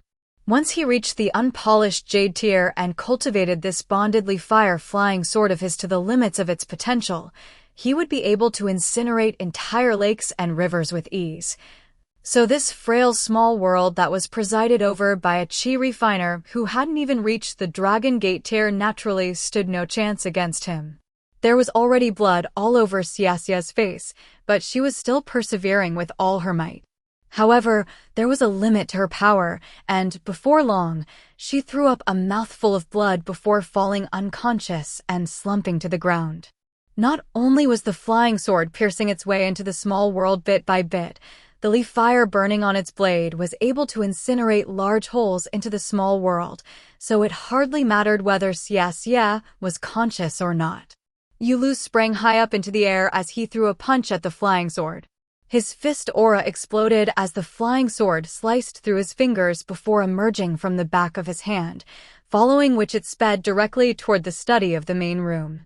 Lin Shui had already been struggling immensely within the flow of time, and now that the small world had suddenly vanished, the effect was so jarring that his consciousness almost faded. However, he was able to cling onto a shred of lucidity as he grabbed onto a nearby pillar to support himself. At the same time, Ro appeared over at the window of the study, and she closed her eyes as she allowed the leaf fire flying sword to pierce into the abdomen of her immortal body. Right at this moment, the sound of someone snapping their fingers rang out clearly within the courtyard. Over at the entrance of the academy at the foot of Eastern Splendor Mountain, Liang Renzi handed a jade tablet over to a white-robed young boy, then glowered intently at the latter as he warned, "Cui Dongshan. I'll trust you just this once and temporarily give you control of the academy, but if anything goes wrong..." Cui Dongshan grabbed onto the jade tablet as he smiled and interjected, I know. You really do need to learn to worry less." At this moment, the golden autumn flying sword was circling around Cui Dongshan, and it was the same flying sword that had been sent to inform Mao Xiaodong of the situation unfolding on Eastern Splendor Mountain. Cui Dongshan stepped through the entrance of the academy, then raised his head and closed his eyes with a blissful expression as he mused, "How many years has it been since I last experienced what it was like to be an immortal of the upper 5 tiers?" He then opened his eyes before snapping his fingers, and the entirety of Eastern Splendor Mountain was instantly transformed into a small world as he murmured to himself, "Now then, let's take care of that pesky old dog." He then took a step forward, instantly arriving in his own courtyard as he rubbed his hands together with an eager grin on his face. Xia had already fallen unconscious, as had Lin Shui, who was unable to bear the effects of being abruptly thrust into another small world. Even as a Vajrabody tier martial artist, Yu Lu was completely rooted to the spot. As for Ro, she was currently in a very comical situation. Thanks to her immortal body, her soul was much better sheltered from the flow of time in the small world. However, the leaf fire flying sword was still impaled through her abdomen, and it was frantically darting around like a headless fly in Cui Dongshan's small world, causing Ro to flop back and forth through the air like a helpless ragdoll. Cui Dongshan rolled his eyes at the sight of Ro's sorry display, and he felt like she was too much of an embarrassment to look at, so he gently swept a hand through the air in a swatting motion, and Ro was instantly sent flying into the bamboo-paved corridor, shattering countless floorboards in the process.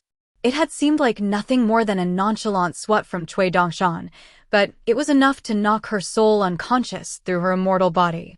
Cui Dongshan planted a foot down onto Ro's abdomen, and the leaf fire flying sword that she had inadvertently trapped inside her own body instantly fell still. Cui Dongshan crouched down beside Ro, intending to use a secret technique to pluck the flying sword out of her abdomen. Meanwhile, Zhao Shi had already fled toward the west. He had correctly assessed that the situation had taken a drastic turn for the worse, and that not only had it become extremely unlikely for him to complete his mission, there was a very good chance he would lose his life here if he didn't flee right away.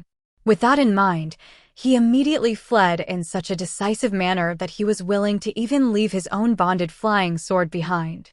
Cui Dongshan yawned as he rose to his feet, then murmured to himself, "It's a good thing that Mao Xiaodong isn't in the academy.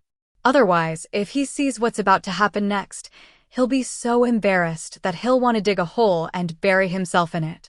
All of a sudden, a Tao manifestation of one of the 72 Confucian temple saints appeared on the edge of the small world to the west of Eastern Splendor Mountain. The Tao manifestation was several hundred feet tall, and Zhao Shi was so frightened by the sight of it that he immediately changed directions and began flying toward the north, only for another Tao manifestation to appear on the horizon. It seemed that Cui Dongshan didn't have the patience to play any games with Zhao Shi. He had summoned 2 Tao manifestations at once, one in the north and one in the east. Zhao Shi gritted his teeth as he sped directly upward, but right at this moment, a third Tao manifestation, this one even larger than the previous 2, appeared on the summit of Eastern Splendor Mountain. The Tao manifestation was in the visage of the elderly imperial preceptor Cui Chan of the Great Li Empire, and it reached out to catch Zhao Shi with its hand, then closed its fist tightly around him, upon which a burst of thunderous rumbling began to ring out within its closed hand. Cui Dongshan was standing on the shoulder of the elderly Tao manifestation, massaging the red birthmark on his own glabella as he patiently waited for Zhao Shi's cultivation base to be slowly whittled away by the tremendous spiritual energy on Eastern Splendor Mountain. Of course, if Zhao Shi wanted to detonate his own golden core and nascent soul in one final act of defiance, then Cui Dongshan wouldn't stop him. In any case, it was only the scholarly fortune and spiritual energy of Eastern Splendor Mountain that would be harmed in the process.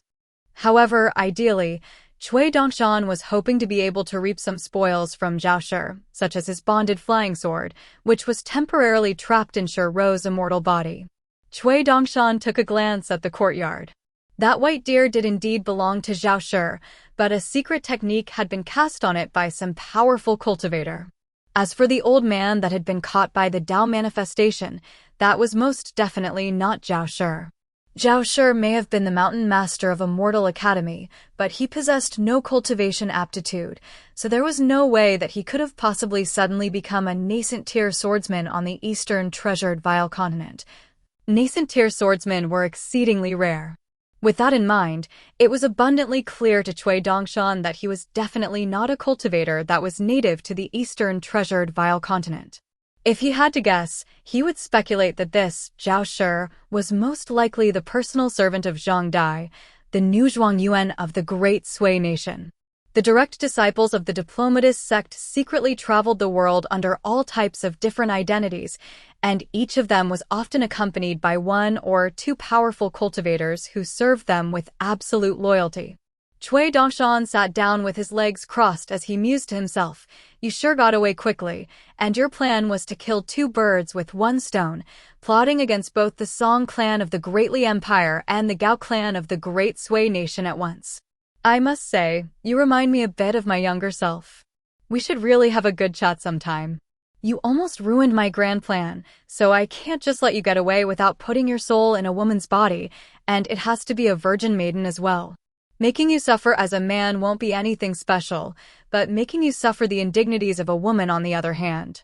Even though Cui Dongshan was muttering incessantly to himself, most of his attention was focused on the nascent-tier swordsman in the hand of his Tao manifestation and the flying sword in Shi Rou's abdomen. There was no point in torturing or interrogating this nascent-tier swordsman, as he was clearly fully ready to die, and there was no way he would be carrying anything that would give Cui Dongshan any useful information, either. Hence, the majority of Cui Dongshan's attention was currently focused on that leaf fire flying sword. Even though he already had countless treasures in his collection, he certainly wasn't one to refuse wealth when it came his way.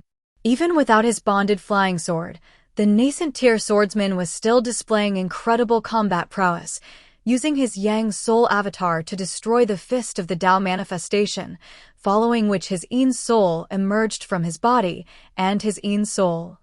His Yang Soul avatar and his physical body fled in 3 different directions.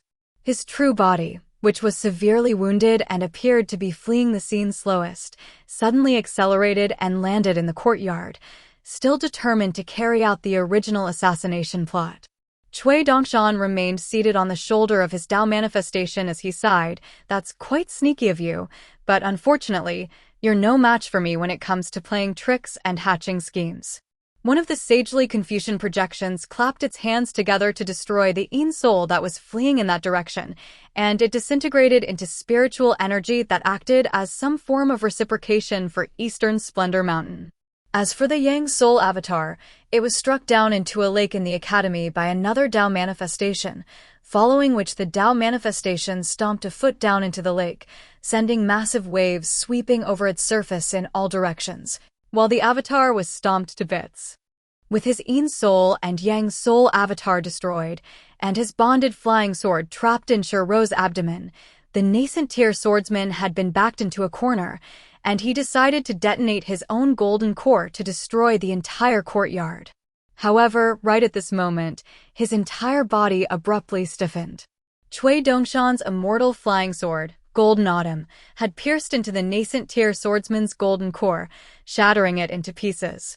Immediately thereafter, countless strange black and golden characters began spreading over his body, and these characters were slightly different in coloration from the golden characters formed by the righteous energy in Mao Xiaodong's small world. Cui Dongshan strode over to the nascent tier swordsman, then wiped a hand over his face to remove a premium Mahist facade that had soaked in blood. After that, he used the tip of his finger to tear away the swordsman's actual face, and he shook it around a few times to remove the blood and flesh clinging to it before stowing it up his sleeve. He then raised his head to look back at the swordsman's horrific, skinned face, and he smiled as he said, "I have to thank you for contributing to my collection." Cui Dongshan's eyes widened slightly as he stepped forward, looking straight into the swordsman's eyes as he goaded, "What are you trying to do? Are you trying to kill me with your looks? Come on then, do your worst." He then flicked a finger into the swordsman's forehead, sending his lifeless body flying back through the air, and it exploded into a fountain of blood that rained down from above. After that, Cui Dongshan made his way toward the main room of the courtyard, and on the way, he passed by the unconscious Xia. "Useless piece of trash," he denounced with a furious expression as he sent her flying into a wall with a disdainful kick. Yulu remained rooted to the spot, looking on with a wry smile. Cui Dongshan merely strode past him as he grumbled, "I can't even be bothered to reprimand you." Right as he was about to reach the stone steps leading up to the main room, Cui Dongshan suddenly slapped a hand to his own forehead as it dawned on him that Chen Ping'an and Mao Xiaodong were most likely going to return soon. With that in mind, he hurriedly picked up Xia before arranging her into an upright seated position in the bamboo-paved corridor. After that, he crouched down in front of her before frantically wiping his hands over her face. As he stepped back, it was revealed that Xia was now seated with a smile on her face. Cui Dongshan was quite pleased with his own handiwork, but the longer he looked at Xia, the more enraged he became, and he slapped her across her face to rouse her from her unconscious state. She opened her eyes with a dazed expression, but before she had a chance to say anything, Cui Dongshan slapped her unconscious again as he murmured to himself, "On second thought, I prefer it when you're unconscious and can't speak." After some more fiddling, Xia was restored to her previous seated and smiling state. Meanwhile, Shiro was also still unconscious, and the Li-Fire flying sword trapped in her abdomen was trembling in a grief-stricken manner. Only after verifying that the flying sword was still trapped did Cui Dongshan raise his hands up high before clapping them together, withdrawing on Eastern Splendor Mountain. Julian returned to the courtyard, then sat down onto a stone stool as he looked down at his own abdomen with a rather disappointed expression. The nascent tier swordsman had the majority of his attention focused on assassinating the children in the courtyard, while Julian hadn't sustained injuries that were as severe as he would have liked. So it seemed that neither of them had been able to fully enjoy their battle. Cui Dongshan rushed into the main room, then knocked on the door of the study as he called out in a fawning voice, "Guess who I am, little Baoping." With that, the crisis was averted. Mao Xiaodong informed the deputy mountain masters and several of the senior teachers of what had happened through voice transmission, following which they began to clean up the mess left behind in the wake of the battle. Over at the entrance of the academy, Mao Xiaodong and Chen Ping'an were making their way up the hill together.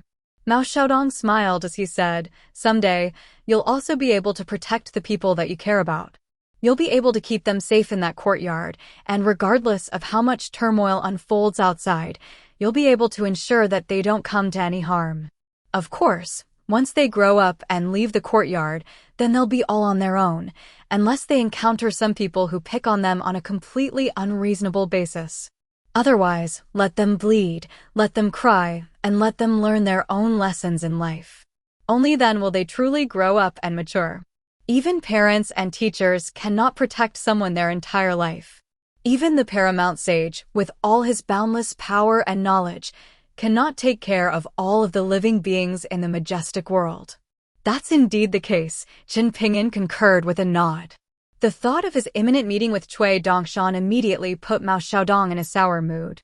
He was silent for a long while as he made his way along the severely ravaged path outside the courtyard, then suddenly said some things that were very surprising to Qin Pingyan. I think that problems can arise anywhere in a nation, even in the imperial court or the cultivation world, and things will still be salvageable, but if problems arise in the schools of a nation, then it'll be close to a lost cause. There are many bitter scholars out there who have no chance of ever doing well in the imperial examination, so they settle for teaching at schools and pass on their bitterness to the children under their tutelage, thereby dooming the future of the nation. Cui Dongshan has done many abhorrent things in the Great Li Empire, both on the surface and behind the scenes, but in my opinion, there's one thing that he's done that even the paramount sage won't be able to fault him for. Imperial preceptor Cui Chan established the idea that if a nation is to prosper, then teachers must be respected and education must be taken seriously. In accordance with this idea, he implemented many policies that are beneficial to teachers, and he's been personally keeping an eye on regional officials to ensure that these policies are carried out as intended. This is something that an imperial preceptor should be doing. The Great Sui nation is inferior in this regard in that most of its scholars are more theoretically inclined and not very pragmatic, whereas the scholars of the Great Li Empire are much more pragmatic and focused on putting their knowledge into practice. Mao Xiaodong stopped in his tracks, then continued, "It's not good to talk badly of someone behind their back, but there are some things that I feel inclined to say to you. Right now, Cui Dongshan is closely tied to your great Tao, but there's no one in this world that would screw over themselves. Ultimately, he's going to be closer to Cui Chan than he is with you. They'll never be able to combine as one, but you still have to make sure to be on your guard. Those two scoundrels are full of nasty ideas, and they're constantly thinking about how to plot against others." Over at the entrance of the courtyard, a furious look appeared on Cui Dongshan's face as he yelled, "What the hell's your problem, Mao Xiaodong? Have I dug up your family grave or slept with your wife? Why do you insist on speaking badly of me to my respected teacher at every opportunity that you get?" Mao Xiaodong swept a sleeve through the air to draw the jade tablet that Cui Dongshan was hiding into his grasp, then said, "Come with me and Qin Pingyan to my study. This may not be the end of this matter, and we have to conduct an in-depth analysis of the situation." Cui Dongshan was just about to continue his tirade against Mao Xiaodong when in the next instant, the three of them abruptly appeared in the study. All of them sat down in silence, and Mao Xiaodong was rather taken aback by the fact that Cui Dongshan had let him off the hook so easily. From there, Mao Xiaodong gave Cui Dongshan a brief recount of his Qin Pingyan's visit to the Confucian Temple and the assassination attempt on them, while Qin Pingyan filled in some details here and there. After hearing their story, Cui Dongshan stared blankly at Mao Xiaodong, who grumbled, "Don't look at me with your putrid eyes." Cui Dongshan heaved a forlorn sigh, then said, "Yuan Gaofeng has already told you the answer, hasn't he? It's just that you lack the intelligence to see the answer. Yuan Gaofeng has gone out of his way to tip you off, only stopping just short of revealing the answer to you outright, yet you still don't understand what we're dealing with here? Think about what he said to you. He specifically said, 'Quit making me barter with you like a commercialist.' Is that still not obvious enough?" Mao Xiaodong's brows furrowed slightly upon hearing this. "Are you saying that the commercialists are involved in this?" A cold sneer appeared on Cui Dongshan's face as he replied, "That's not all. There is a man who has stayed in the Great Sui nation for many years under the false alias of Zhang Dai, and he's most likely a direct disciple of a powerful diplomatist Cultivator, currently undergoing a secret examination. So you're saying that there were two separate groups of assassins?" But in that case, how were they able to hide their plot so well and strike with such perfect timing? Mao Xiaodong asked with a perplexed expression. There are smart people out there, many of whom are smarter than you, Cui Dongshan sneered. A dark look appeared on Mao Xiaodong's face as he said, Fine. If you're so smart, then give us your analysis of the situation.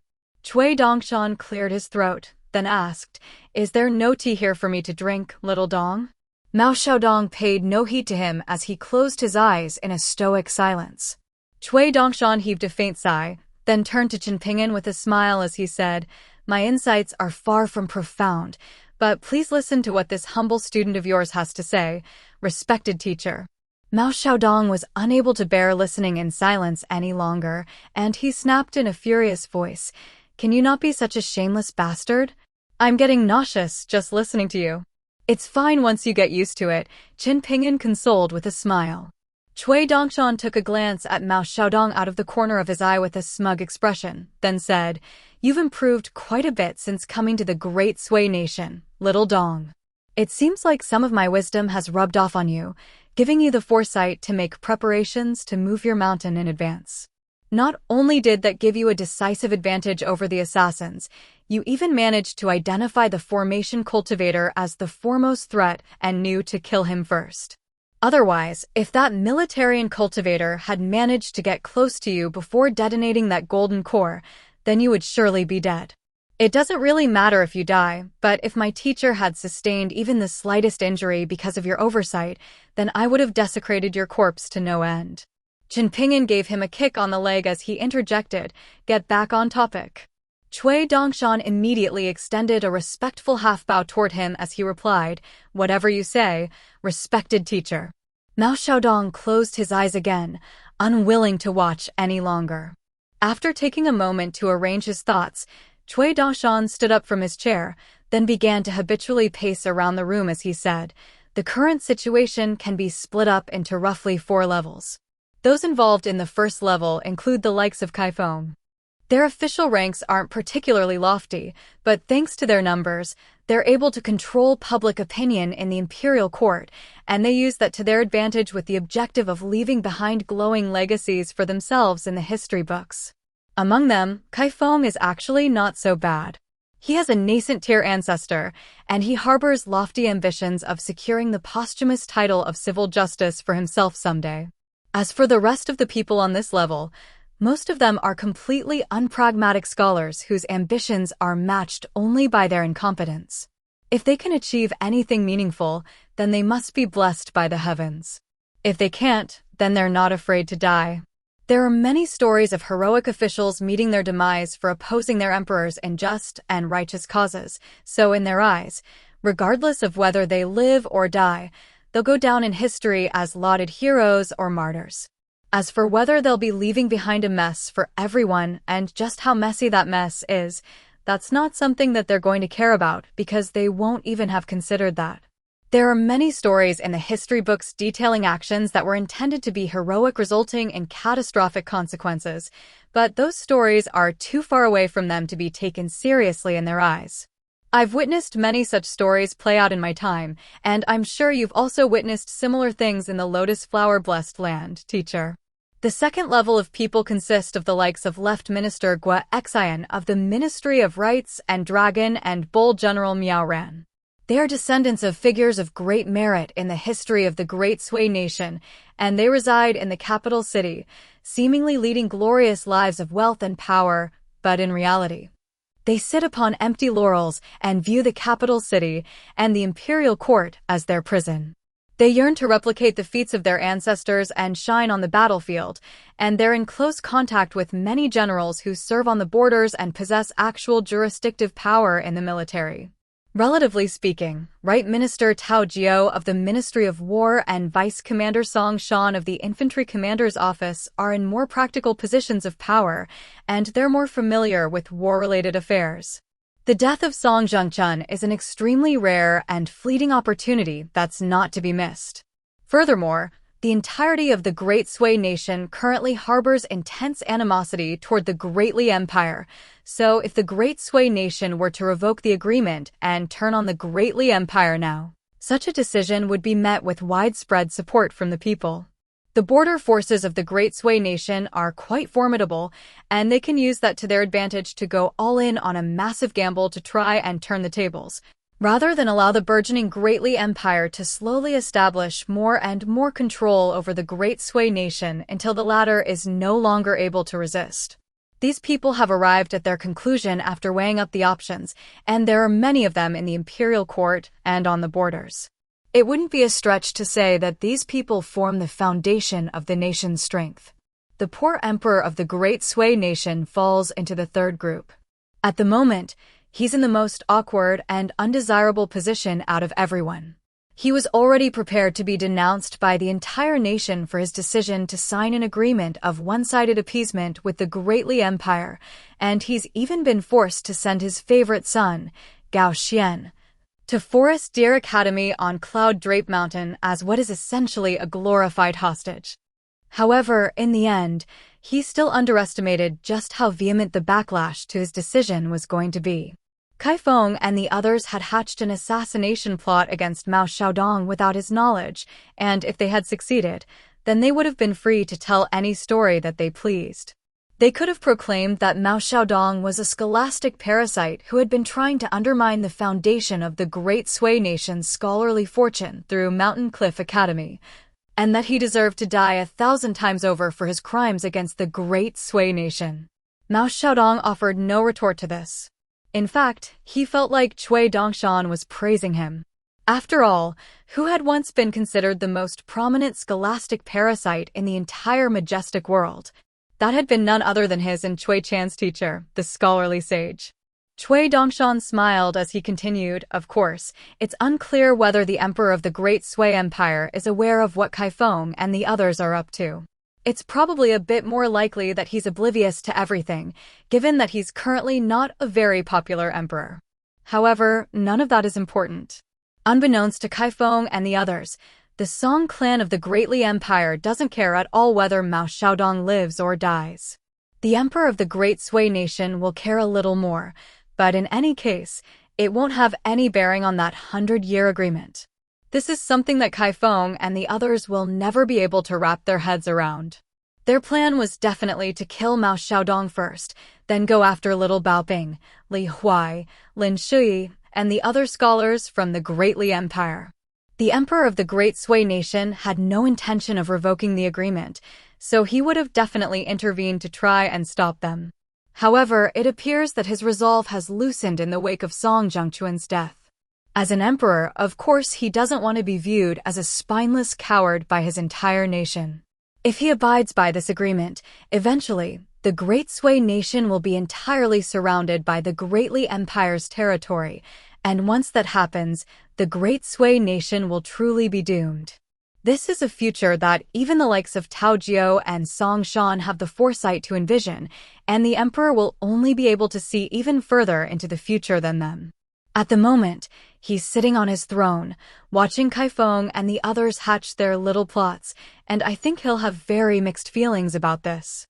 It'll be very encouraging for him to see that there are countless people willing to lay down their lives for the Great Sui nation and reciprocate the Gao clan, but at the same time, this is a gamble that he has no confidence in. If the agreement is revoked, then there will be no alternative for the two nations but to go to war, and if the Great Sui nation is defeated, then it will truly be at the mercy of the Great Li Empire. It took me a great deal of effort to dissuade Song Chongjing from attacking the Great Sui nation. At the time, Song Chongjing had erupted into a furious fit and gotten into an intense verbal argument with His Majesty, saying that by refraining from attacking the Great Sui nation, we're actively allowing them to grow into a threat, and in doing so, we'll be putting the lives of countless soldiers of the empire at risk. It was quite a comical scene, now that I think about it. A martial artist like Song Chongjing was reprimanding the emperor using a bunch of rhetoric commonly employed by the scholarly officials of the imperial court. At the time, His Majesty was hiding the fact that he only had 3 years to live from everyone, proclaiming that it was 10 years instead, and he had most likely done that out of wariness of those Mahist and naturalist cultivators. As it turned out, he was correct to have been wary of them. That naturalist Cultivator did indeed harbor sinister intentions of slowly turning His Majesty into a mindless puppet. If it wasn't for Aoyang severing His Majesty's bridge of immortality, the Song clan of the Greatly Empire would have most likely gone on to become the biggest laughingstock on the entire eastern treasured vile continent. Chen Ping'an fell deep into thought upon hearing this.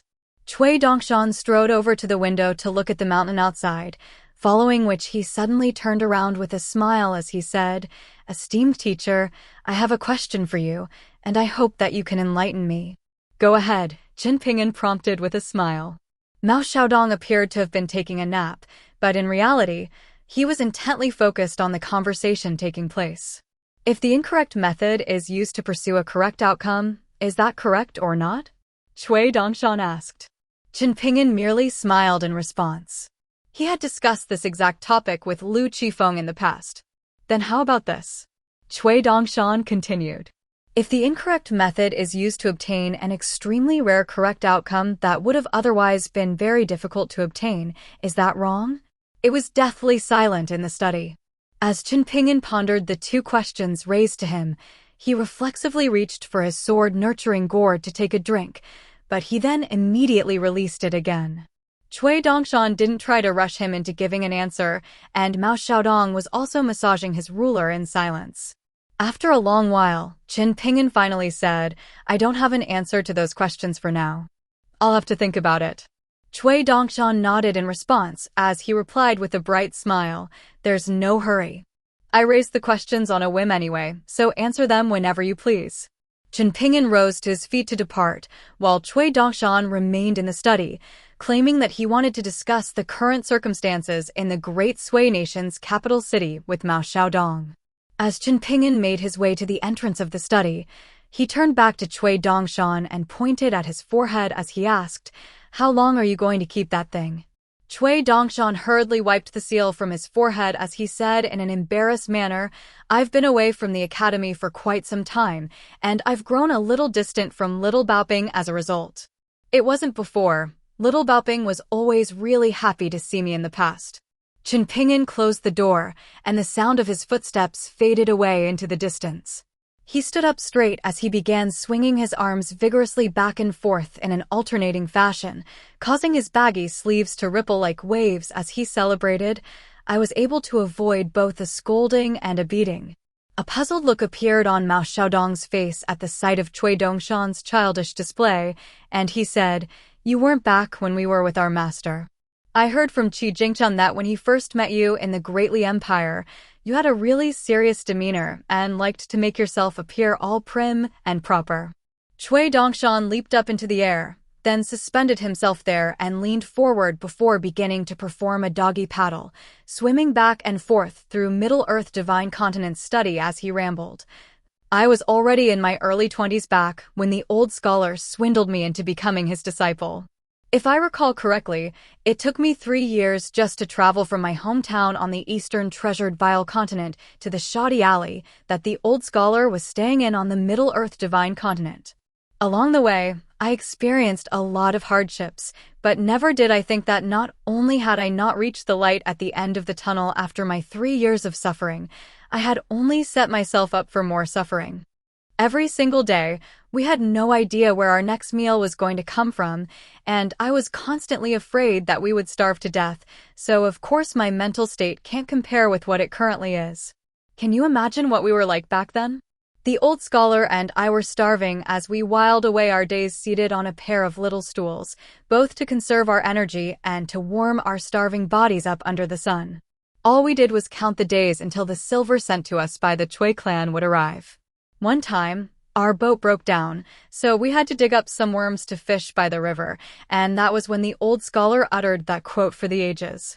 I'm telling you, all of the old scholar's teachings were derived from starvation.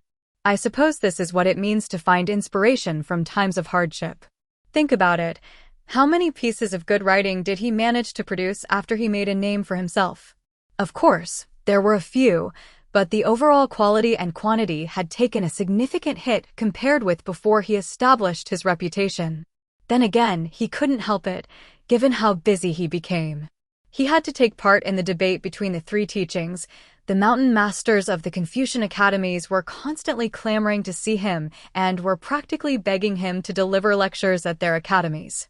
There was also that time that he crushed a great mountain god's godly body with his kindred character, that time when he went to the Taoist second disciple and challenged him to kill him, that time when he fished up those broken blessed lands from the bottom of the river of time, and those are only the major events that are worthy of note. He was also busy with countless other trivial matters, like drinking and chatting with old friends, exchanging letters with acquaintances, and debating others on subjects of academia. How could he possibly have found time to make good writings on top of all of this? Quit bringing up your history to me, Mao Xiaodong harumphed coldly. A treacherous piece of scum like you has no right to reminisce about the days that you spent with our master. Cui Dongshan continued swimming through the air, completing a leisurely lap around the chair that Mao Xiaodong was seated on as he mused. I know you have a good heart, Xiaodong. You're afraid that I'll join forces with that old bastard to plot against my teacher, so you're constantly doing everything in your power to protect him, but you simply lack the wherewithal to do so. Having said that, I still have to thank you. Right now, I'm no longer the type of two-faced scholar that would suck up to someone to their face, only to stab them in the back later. It's exactly because I'm thankful to you that I got rid of that nascent tier swordsman for you without even causing much damage to the buildings in the academy. If you had been in my place, would you have been able to kill that assassin without harming the scholarly fortune of Eastern Splendor Mountain?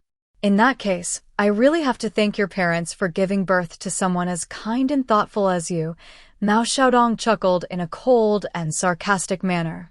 Cui Dongshan flopped onto his back and began performing a backstroke through the air as he grumbled, if you want to argue or bicker, then do that, but don't go bringing up other people's parents and ancestors. Where's the honor in that? You want to speak to me about honor? Mao Xiaodong scoffed as he raised an eyebrow. Do you think I'm unaware of the putrid things that you did and said while you were traveling through the Middle-earth divine continent on your own after you betrayed our master? I'm only learning from you. Cui Dongshan drifted down onto the ground as he chuckled. You're not my disciple, so why are you learning from me? Having said that, if you're willing to pay me, then I wouldn't mind teaching you. All of a sudden, Mao Xiaodong rose to his feet, then strode over to the window with tightly furrowed brows before vanishing in a flash, and Cui Dongshan also disappeared from the study immediately thereafter. The two of them stood on the large tree on the summit of Eastern Splendor Mountain, and Mao Xiaodong said, I can only detect some faint signs through the scholarly fortune of the great Sui nation, but it's very difficult for me to truly identify them. Are you aware of the identities of those pulling the strings behind the scenes or not? Can you tell me their names? Cui Dongshan sat down onto the branch, then pulled out that facade that had been refined by Mahist Mechanist through the use of naturalist techniques, and he began playing with it gleefully. This was truly an exceptional treasure that he would surely be able to sell for an astronomical price. As for Mao Xiaodong's question, a mocking sneer appeared on his face as he replied, I suggest you don't try to do such unnecessary things. Whoever it is that we're dealing with, they've already done us a great kindness by not targeting anyone in particular. You're not the emperor of the great Sui nation, and Mountain Cliff Academy is no longer one of the 72 Confucian academies, so you could easily bite off more than you can chew. If it turns out that we're dealing with a powerful figure from one of the more prominent 100 schools of thought, and they're acting in accordance with the Great Tao, then you'll be completely out of your depth trying to oppose them. If you end up meeting your demise under such circumstances, the Confucian schools on the Middle-earth divine continent won't do anything about it. Similar tragedies have taken place in the past, so don't think that it won't happen to you. Of course, diplomatism is one of the more prominent 100 schools of thought, but the commercialists are only just barely clinging to their status. If the etiquette sage hadn't interceded for them, they would have been wiped out of the 100 schools of thought entirely by the second sage's branch, Mao Xiaodong said with a cold sneer. You only have a very surface-level understanding of things, Cui Dongshan sighed. The etiquette sage rarely ever shows himself, so have you considered why it is that he made an exception on that occasion? Do you think it's because the etiquette sage was swayed by the monetary offerings from the commercialists? Don't insult the etiquette sage like that. Mao Xiaodong snapped in a furious manner. Cui Dongshan was completely unfazed by Mao Xiaodong's furious display, and he said, "If you hold so much admiration for the etiquette sage, then why didn't you join his scholarly branch back when the old scholar fell from grace? I'm sure you were approached by a scholarly branch back then, so why did you go to the Greatly Empire with Qi Jingchun to found that academy together? You did it just to get back at me. What was the point? All we were doing was harming each other for no good cause. If you had defected to the etiquette sage's scholarly branch, you would have already reached the unpolished jade tier long ago. I heard that in order to convince you to go and accept an official post in the School of Rites, the old scholar even said something to you along the lines of go and occupy a spot in the school. That way, if I ever end up falling on hard times, at least I can go to you to ensure that I won't starve. Yet, even so, you still refuse to go. Why were you so stubborn? And look where your stubbornness has gotten you. Right now, you're still just a virtuous person in the Confucian orthodoxy, and you also haven't made any progress in your cultivation for the past century. Is advancing in one's cultivation base really that important? Mao Xiaodong asked. He then answered his own question, declaring, of course it is, but for me, it's not the most important thing, so it wasn't a difficult sacrifice for me to make at all. And that's why you're an idiot, Cui Dongshan scoffed. You want to say that again, you little shit? Mao Xiaodong asked in a threatening manner. Cui Dongshan weighed up his options, and he determined that given that he had already returned the jade tablet to Mao Xiaodong, he would most certainly be no match for Mao Xiaodong in a battle. After all, small worlds had a strong, suppressive effect on the mystical abilities and immortal treasures of qi refiners. With that in mind, Cui Dongshan quickly changed the subject as he asked, "Are you really of the opinion that there's nothing special about envoys sent by the Greatly Empire to attend the Great Sui Nation's Thousand Elders banquet? What are you trying to say?" Mao Xiaodong asked. Cui Dongshan pulled out a folding fan that had writing on both sides, and he began gently fanning himself with it as he elaborated. "I'm saying that these envoys were sent to intimidate the Gao clan into abandoning all thoughts of revoking the 100-year agreement. If the ones pulling the strings behind the scenes really are as powerful as you proclaim, would they be willing to sit down for a civilized chat?" Mao Xiaodong asked with a puzzled expression. Even Heavenly Lord Xiesher of the Northern Complete Reed continent may not possess such a significant amount of sway and influence. A look of realization then appeared on Mao Xiaodong's face as he exclaimed, "The key is Su Rua." He was able to convince the main branch of Moism to cast aside their past differences with the side branch that he hails from and commit fully to betting on the Greatly Empire, so there must be something special about him.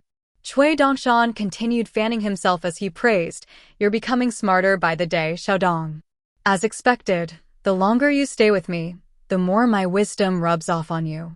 Mao Xiaodong took a glance at Cui Dongshan's fan to discover that the side facing him had the phrase, "winning over others through virtue" written upon it. "You don't seem very won over," Cui Dongshan remarked as he raised an eyebrow. "So what if I'm not?" Mao Xiaodong asked with a smile. Cui Dongshan flipped his fan around, displaying its other side to Mao Xiaodong, and the writing on that side provided an answer to Mao Xiaodong's questions. "Dissenters must be beaten to death." Mao Xiaodong couldn't help but burst into laughter as he swept a sleeve through the air, swatting Cui Dongshan down from the tree on the mountain summit to the lake partway up the mountain. Cui Dongshan intentionally chose not to evade Mao Xiaodong's sleeve strike, but instead of plunging into the lake, he glided over its surface, drawing a series of ever-expanding circles as he did so. Before long, the entire surface of the lake was rippling white, as if a blanket of snow had fallen upon it. Cui Dongshan drifted up into the air, then descended on the bank of the lake as he observed his own handiwork with a gleeful expression, and he nodded to himself in approval as he said, "I don't know about you, but I've certainly been won over by myself." Chen Pingyan arrived at Cui Dongshan's courtyard. Julian had already finished dressing his own wounds, and his entire body was still giving off a faint, bloody odor, but he appeared to be completely unbothered. Sitting on the steps with a composed smile as he told Li Huai and Pei Qian about how perilous and riveting that battle had been. Lin Shui was currently in the process of steadying his own mind and aura, and it was proving to be a rather arduous task. However, for any cultivator, repeatedly entering and exiting the River of Time was going to be immensely beneficial, particularly for their future breakthrough to the Golden Courtier, as long as the experience didn't leave them with lasting negative conditions. Xia's complexion was deathly pale, indicating that she had sustained some very severe injuries, and most of the damage had been inflicted upon her soul from maintaining the small world earlier and the negative effects of her involuntary forays into the River of Time. However, as opposed to treating her own injuries, she was sitting not far away from Pei Qian, taking occasional glances at the entrance of the courtyard. Ro had been dug out of the shattered floorboards by Yu Lu, and she was laying flat on the bamboo walkway. She had already regained consciousness, but she was in excruciating abdominal pain from the nascent Tier's swordsman's fire-flying sword that was currently wreaking havoc in her body, and she could only wait for Cui Dongshan's return in a helpless manner, praying that he would free her from her suffering soon. Li Baoping squatted down next to Du Mao and asked in a curious manner, "Pei Qian says that I should call you Big Sister Ro. Why is that?" Ro was just about to reply when Li Baoping said in a thoughtful manner, "Actually, let's talk once that flying sword has come out of your stomach." Ro nodded in response with a wry smile, while Yu Lu was sweeping the yard with a broom, having already bandaged up his injured hand. Chen Ping'an heaved a sigh of relief. On the way here, he had spotted the white deer that belonged to Zhao Shi. It was still laying in a stiff and immobilized manner due to the effects of the restrictions that had been placed upon it, and Chen Ping'an didn't dare to move it haphazardly, so he could only leave it there for Cui Dongshan to attend to. Chen Ping'an drew to a halt next to Yu Lu before raising his hand, which was still severely mangled from gripping onto the hilt of sword immortal earlier. He applied some herbal medicine to stop the bleeding, followed by some immortal flesh-regenerating ointment, and after applying some bandages to himself in a well-rehearsed manner, he raised his patched-up hand at Yu Lu as he joked, "Looks like we're both in the same boat here. How did you sustain your injury?" Yu Lu asked with a smile. "It's a bit of an embarrassing story, so I'm not going to tell it," Chen Ping'an replied with a shake of his head. He then turned to Li Baoping and the other children as he said, "Everything should be fine now, so you can keep playing your games. However, you're still going to have to stay here for now. Don't forget that this is someone else's house, so don't make yourself too comfortable here." "What are you saying, Chen Ping'an?" Li Huai protested. "Cui Dongshan is a good friend of mine, so by extension, he's a friend of yours. If he's your friend, then he's also Pei Qian's friend. Seeing as he's everyone's friend, it would only hurt his feelings if we were too formal and rigid and treated ourselves like outsiders." "Go spout your nonsensical logic to someone else," Chen Ping'an chuckled. Li Huai turned to Pei Qian as he asked, "What do you think, Pei Qian? Is my logic correct or not?" "My master is right, your logic is nonsensical," Pei Qian immediately replied without any hesitation. Li Huai looked as if he had just been stabbed in the back as he wailed in anguish, "I didn't think you were, Pei Qian. What happened to your honor? Didn't we agree to travel the world and search for treasures together? Are we parting ways now before our journey has even begun?" "It's fine, we can just part ways, then come together again," Pei Qian replied with a smile. "I suppose you're right," Li Huai mused as he rubbed his own chin in a thoughtful manner. Chen Ping'an made his way over to Lin Shuyi's side, then sat down as he asked, "How are you feeling?" "I feel like an ant who was very fortunate not to have perished in a battle between immortals," Lin Shuyi sighed in a self-deprecating manner, and Chen Ping'an didn't know how to console him. Lin Shuyi smiled as he continued, "Once Cui Dongshan is back, tell him that I'll continue to come here frequently in the future, but make sure to tell him that you're the one who wants me to come here. As his teacher, Cui Dongshan will have no choice but to agree." Given that Xia was present, Chen Ping'an chose not to reveal to Lin Shuyi the fact that it was Cui Dongshan who had invited him to come and cultivate here in the first place. Instead, he said, "I'm sure he'll agree even if you don't bring me into it." Lin Shuyi lowered his voice as he said, "If I owe Cui Dongshan a favor, I'll eventually have to return it, and it'll be on his terms. If I owe you a favor, I'll also have to return it someday, but at the very least, it'll be on my own terms. Isn't what you're doing considered taking advantage of the weak while cowering to the strong?" Chen Ping'an asked in a resigned manner.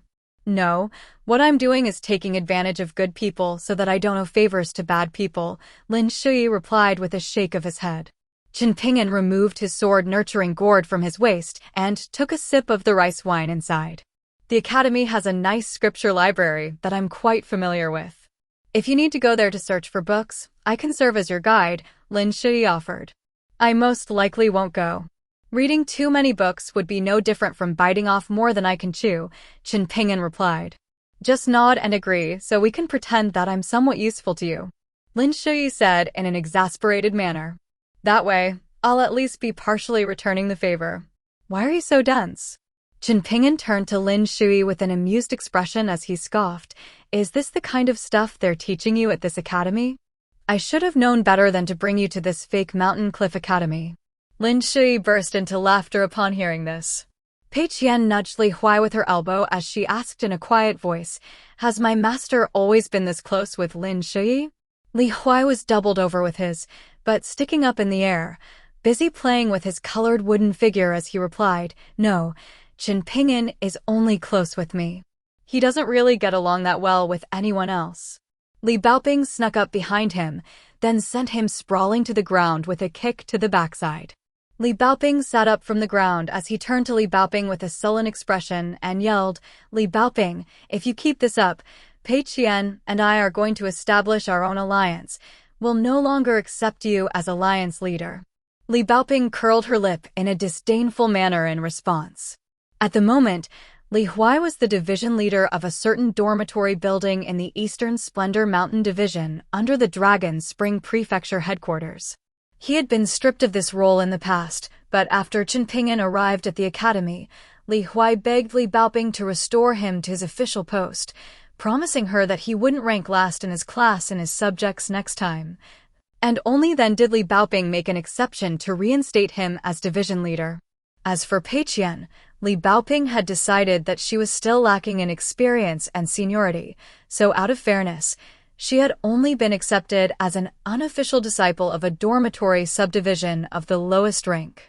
Pei Qian was quite happy to accept this arrangement, and Li Huai was even more pleased. After all, Pei Qian was supposed to have been a princess that had gotten lost in the common world, yet he ranked above her on the official hierarchy. In the wake of her instatement as an unofficial disciple, Lu Guan and Ma Yan had both also become unofficial disciples of Li Baoping. However, both of them had their own ulterior motives. The cunning Lu Guan had become Li Baoping's unofficial disciple in order to get closer to the supposed princess that was Pei Qian, while Ma Yan was always reduced to a blushing, stuttering mess whenever he was around Li Baoping. So his reasons were abundantly clear. Cui Dongshan swaggered into the courtyard, dragging the poor white deer along behind him by one of its legs before casually tossing it into the courtyard. The restrictions planted in the white deer's body seemed to have already been removed by Cui Dongshan, allowing it to regain its exceptional intelligence. However, it was still yet to fully recover from the ordeal, so it was still looking rather feeble. After being tossed into the courtyard, it slid along the ground before coming to a stop with an indignant bleat, completely unlike the pleasant, majestic deer calls described in books and poems. Li Huai's eyes widened with incredulity as he exclaimed, Isn't that old scholar Zhao's white deer? Why did you bring it here? Is this what we're having for dinner tonight? Surely that's not appropriate. Pei Qian was on the verge of drooling, and she wiped the back of her hand across her lips as she hurriedly gave Li Huai a meaningful look. Li Huai immediately changed tunes, clearing his throat as he said, I suppose having roast venison is not entirely out of the question. I haven't ever tasted it before. He then turned to Chen Ping'an as he asked, Chen Ping'an, you're carrying your salt and oil, right? You want to eat venison? If you dare to hurt this thing, the only thing you'll be eating is a year's worth of beatings from the academy's teachers. Chen Ping'an scolded. Li Huai blinked in an innocent manner as he countered, Cui Dongshan stole the deer, Julian is going to kill it, and you're the one who's going to roast it. I'm only going to give it a taste, because I was goaded into doing so by Lin Shui, so how am I at fault here?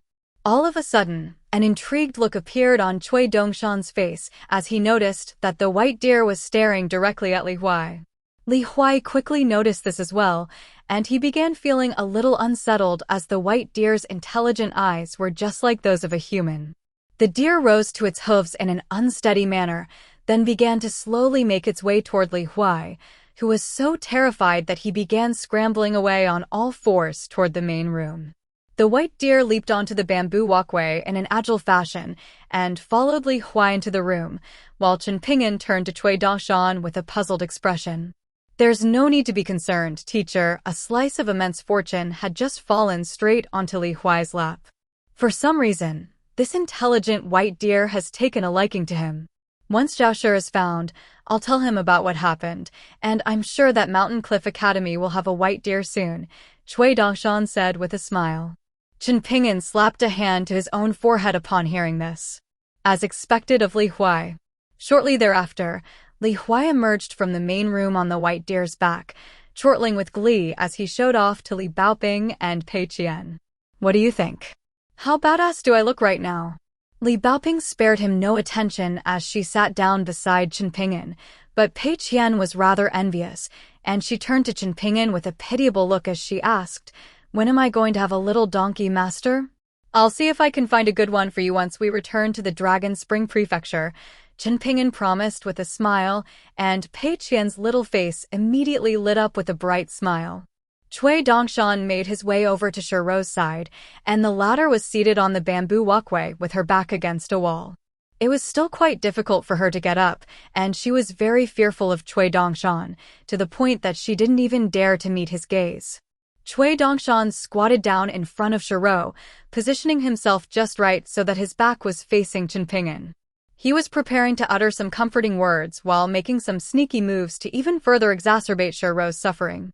To her shock and horror, Shiro discovered that she was already unable to move or make any sounds, and she could only stare helplessly at Cui Dongshan's sinister, grinning face. Thankfully, Chen Ping'an came to her rescue, issuing a warning to Cui Dongshan that was no different from heavenly music to her ears. "If you're going to pull out the sword, then do that.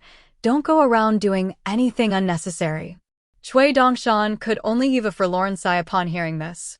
Chen Ping'an continued to sit and sip on wine while looking at the slightly crowded courtyard.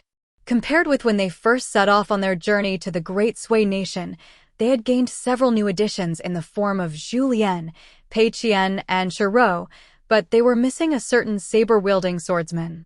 All of a sudden, Chen Ping'an turned to Cui Dongshan as he said, "I still need some more time to think about your question." Cui Dongshan's attention was focused on subduing the Li Fire flying sword that was darting around in Shiro's body, trying to evade his capture, and he didn't seem to have heard Chen Ping'an. Of course, Mountain Cliff Academy was obligated to launch a thorough investigation in the wake of such a major incident.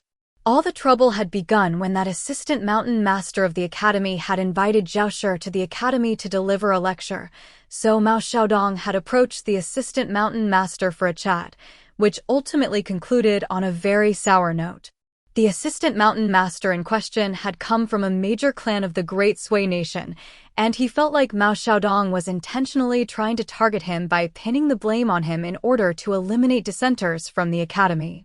Hence, he quit his position of assistant mountain master on the spot, declaring that he was going to stay in his own study and accept whatever punishment came to him, whether that be a private punishment handed down by the academy, or even if Mao Xiaodong could convince the Great Sui Nation's imperial court to execute his entire clan. In the end, he concluded by all but spitting in Mao Xiaodong's face, and Mao Xiaodong was so incensed by the incorrigible old fart that he set Cui Dongshan onto him. Cui Dongshan was very happy to take on the task, and he paid the assistant mountain master a visit before gleefully returning to Mao Xiaodong's study no more than an hour later, declaring that the assistant mountain master had no further issues, nor did Zhao Shi, and that both of them had agreed that this was an unforeseen incident with no one to blame. Mao Xiaodong couldn't help but feel concerned, seeing as Cui Dongshan was looking like a smug mongoose that had just managed to sneak a fat chicken out of a pen, and he warned him that this matter concerned the safety of little Baoping and the other children.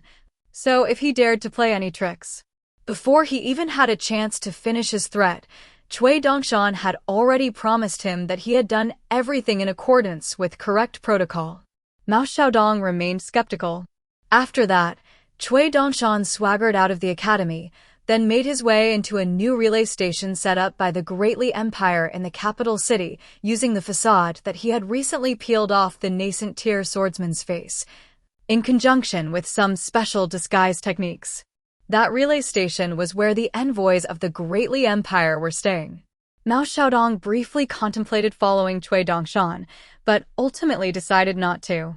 On top of that, they also had to continue visiting the Confucian temple, but at the moment, the most important thing that had to be done was to gauge the attitude displayed by the emperor of the Great Sui nation in response to all of this. Was he going to stand up for the academy by doing something concrete like throwing Feng, Miao Ren, and the other people behind the assassination attempt into prison, or was he going to play the role of mediator and try to downplay the incident? Mao Xiaodong had already decided what he was going to do in response to both of these outcomes. Even if the Great Sui nation were to try and brush this incident under the rug, the academy had already been built on Eastern Splendor Mountain, and it wasn't going anywhere. Mao Xiaodong had decided that under no circumstances would he pressure the Guiyang clan by threatening to move the academy elsewhere, but that didn't mean that he would allow the Great Sui nation to walk all over him. He had been attacked by 5 assassins right under the emperor's nose, while a nascent tier swordsman had blatantly staged an assassination attempt within the academy's walls. Was this supposed to be the capital city of the Great Sui nation or an unguarded courtyard that any bandits and thugs could enter and leave as they pleased? If the Great Sui nation refused to provide a satisfactory outcome, then Mao Xiaodong was not opposed to the idea of going to the Confucian temple and other places in the capital city where scholarly fortune converged to do some pillaging. If the Guiyang clan decided to take the shameless route, then two could play at that game. Cui Dongshan didn't linger in the relay station for too long before returning to the academy. Chen Ping'an was at Mao Xiaodong's study, discussing matters related to his bonded item refinement, particularly the matter of borrowing scholarly fortune from the Great Sui nation, which has to be reconsidered. Lin Shui had gone to Dongjing to seek enlightenment on some problems that he was facing in his cultivation, while Li Baoping and Li Huai had begun attending their lessons again. Pei Qian was dragged along by Li Baoping to her lessons, and Li Baoping told her that her teacher had given permission for Pei Qian to attend.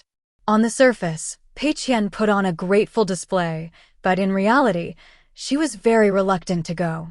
Julien continued to wander the academy on his own, so the only ones left in the courtyard were Xia and Shiro.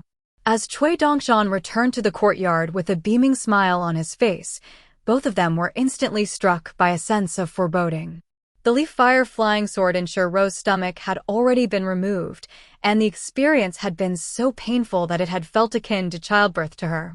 She suspected that Cui Dongshan had intentionally made the process as painful as possible, but of course, she didn't dare to raise such accusations. Cui Dongshan kicked off his boots and made his way up the steps, then laid down onto the walkway as he complained, "With great power comes great responsibility. The more capable I am, the more people depend on me." Xia and Shiro were both sitting nearby on the walkway, absolutely petrified with fear. Cui Dongshan sat up as he ordered, "Go bring me my go board and my jars of vibrant cloud stones." Xia's complexion immediately turned deathly pale, but she still did as she was told, fetching the go board and the jars of stones with Shiro. Cui Dongshan opened one of the jars, then picked out a stone and blew onto it before carefully polishing it with his sleeve. All of a sudden, his eyes widened as he held up the vibrant cloud stone high above his head, inspecting it closely under the light of the sun. The stone was glowing radiantly under the sunlight, and as he gently massaged it between the tips of his fingers, a faint cloud of mist began to appear around the stone, much like the vibrant clouds of White Emperor City. Cui Dongshan turned to stare at Xia, who was absolutely horrified. Could it be that Li Huai and Pei Qian really had managed to chip one of the stones? All of a sudden, Cui Dongshan burst into laughter as he praised, "You did very well, Xia. You've really put me in a good light. Otherwise, given your terrible performance in manning the formation this time, I would have been really tempted to kick you out. You're supposed to be a generational cultivation prodigy of the Lu Empire, are you not? Aren't you supposed to possess potential that'll all but certainly allow you to reach the upper 5 tiers someday? In my opinion, you're no better than Lin Shui." Even if you are a prodigy, you're certainly a very mediocre one. Are you not angry at me for allowing Pei Qian and Li Huai to play with your vibrant cloud stones, young master? Xia asked in a timid manner. Cui Dongshan slapped a hand to his own forehead as he lamented, "You're so stupid. I suppose there's bliss to be derived from ignorance. If Xia were to be too stingy and petty, then that would reflect badly on Cui Dongshan for failing to discipline and educate her, and Chen Ping'an would surely be displeased with him for it." In the eyes of Chen Ping'an, these 2 jars of vibrant cloud stones were completely worthless compared with Li Baoping, Pei Qian, and Li Huai. With that in mind, Cui Dongshan's mood improved significantly, and he tossed the vibrant cloud stone back into the jar with an audible clack. In doing so, he seemed to have triggered some type of restriction, and a mirage of a colorful cloud emerged from the jar, above which the outlines of a miniature white emperor city could be seen. There was also a rainbow hanging in the sky, while a series of majestic cranes the size of grains of rice soared through the air. Shiro was mesmerized by this enchanting sight, and she couldn't help but wonder just how many secrets Cui Dongshan was hiding. For the first time, Cui Dongshan flashed Xia a genuine smile as he said, "I've always been very fair in both reward and punishment. You've done very well here, so you can ask for a reward from me. What would you like?" A strange mix of emotions welled up in Xia's heart at the sight of this unfamiliar Cui Dongshan. Cui Dongshan heaved a faint sigh as he rose to his feet, then pointed a finger at Xia as he scolded. "An offer from someone as powerful as myself should be enough to have most people weeping for joy, yet it seems like you're not very grateful."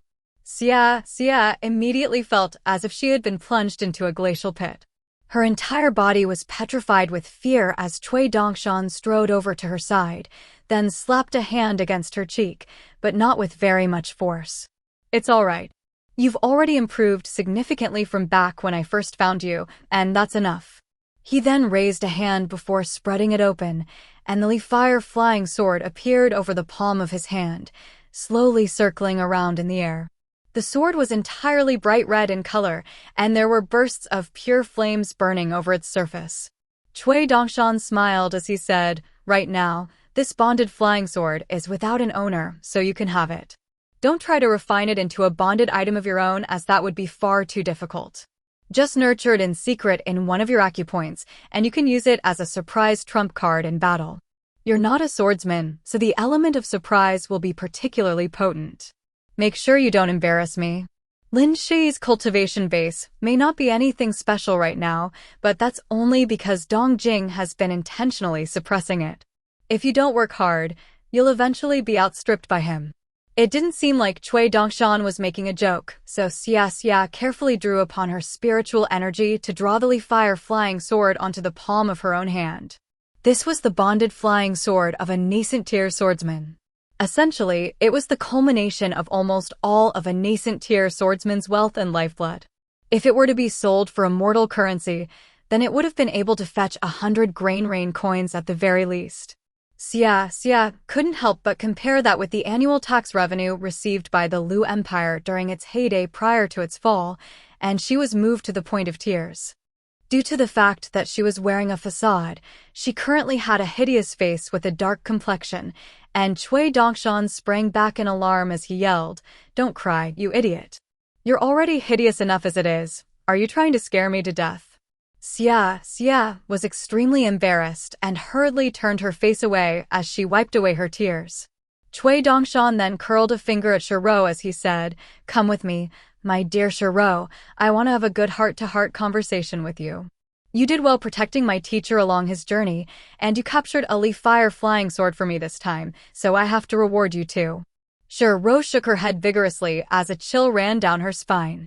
Her instincts told her that approaching Cui Dongshan now would subject her to a fate that was worse than death.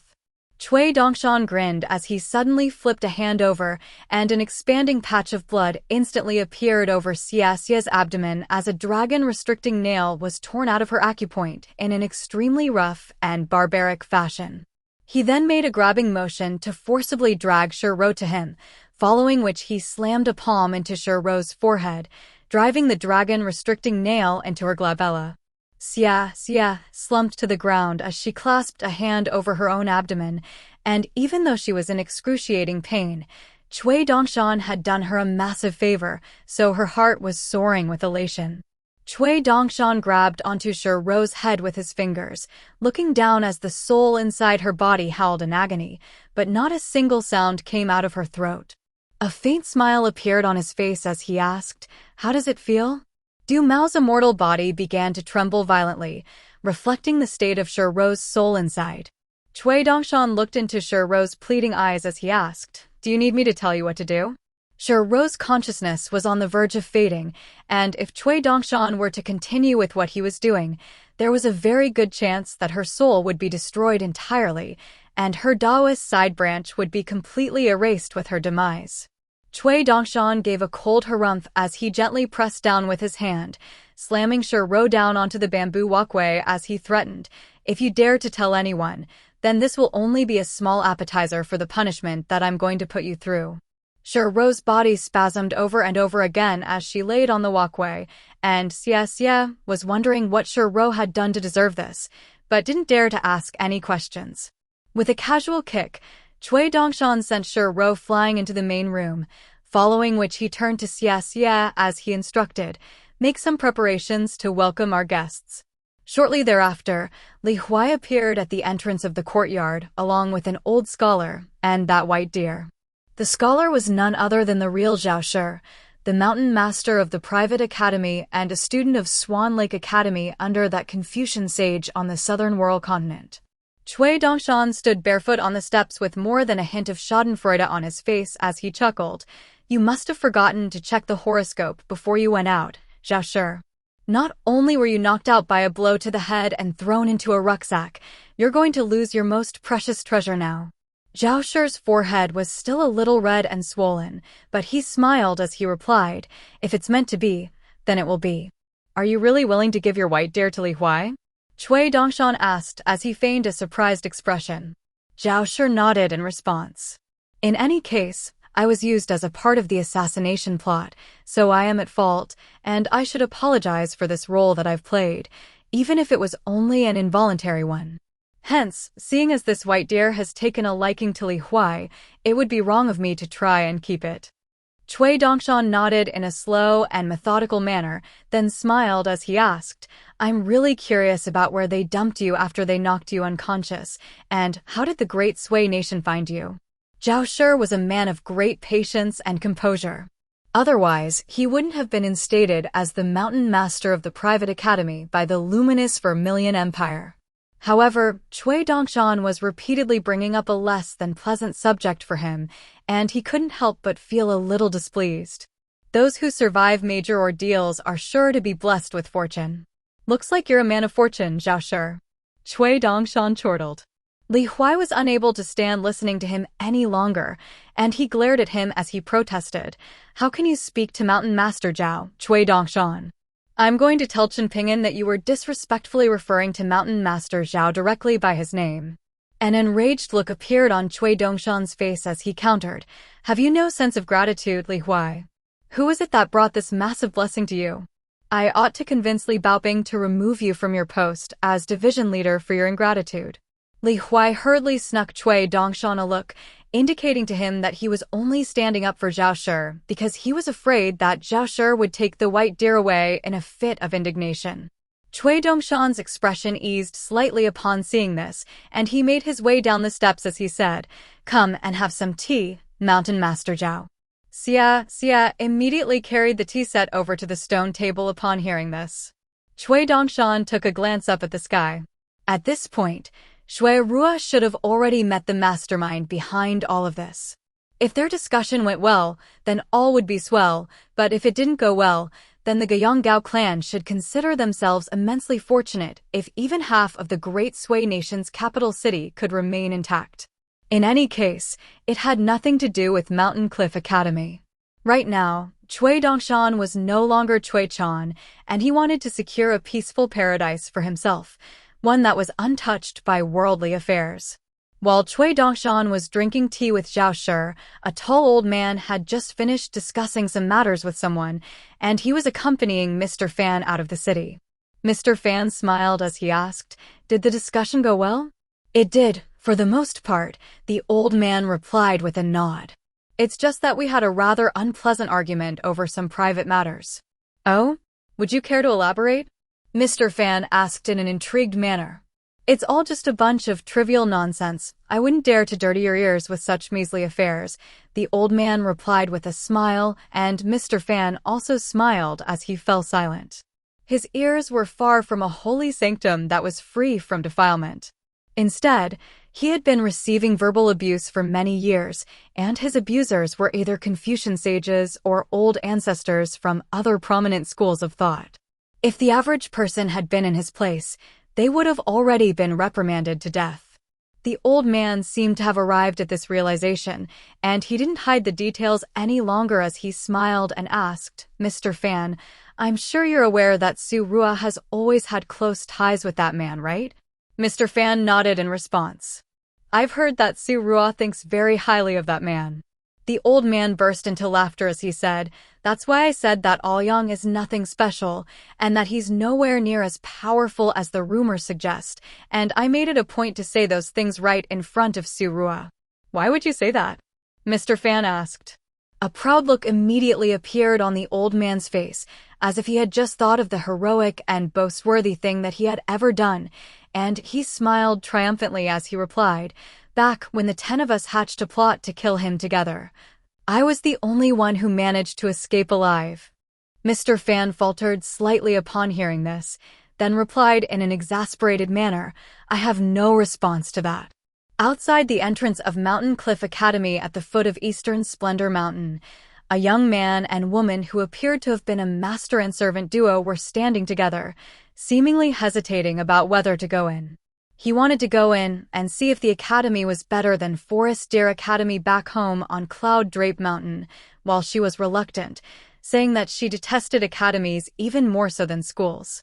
In the end, he scaled the mountain to enter the academy alone, while she remained at the entrance by herself. The academy gatekeeper with the Liang surname was pretending to nap the entire time, intentionally making it appear as if he hadn't noticed the two. However, he could sense immense dragon chi in the young man, and it was even more potent in his female companion. The young man made his way over to the lake, and he could tell that the Gyeonggao clan had invested a great deal of effort and wealth into this academy. As for the site of the old Mountain Cliff Academy in the Great Li Empire, that was about to become the location for the new Confucian temple of the Great Li Empire's capital city. The young man turned around and caught sight of a familiar, yet also unfamiliar figure. Unfamiliar because the figure's appearance, height, and attire had all changed drastically, but also familiar because those eyes still hadn't changed at all. All those years ago, they had been neighbors. One of them had been the kiln supervision official's illegitimate son, while the other had been a lonesome orphan struggling just to get by. Since then, one of them had become Prince Song Mu of the Great Li Empire, while the other had become a wandering scholar, swordsman, hero. In any case, since their last meeting, Qin Ping'an had journeyed across an immeasurable distance over 2 continents. "I heard from Mountain Master Mao that you came to the academy, so I came to see you," Qin Ping'an declared in a direct and straightforward manner. Song Jisin looked Qin Ping'an up and down for a moment.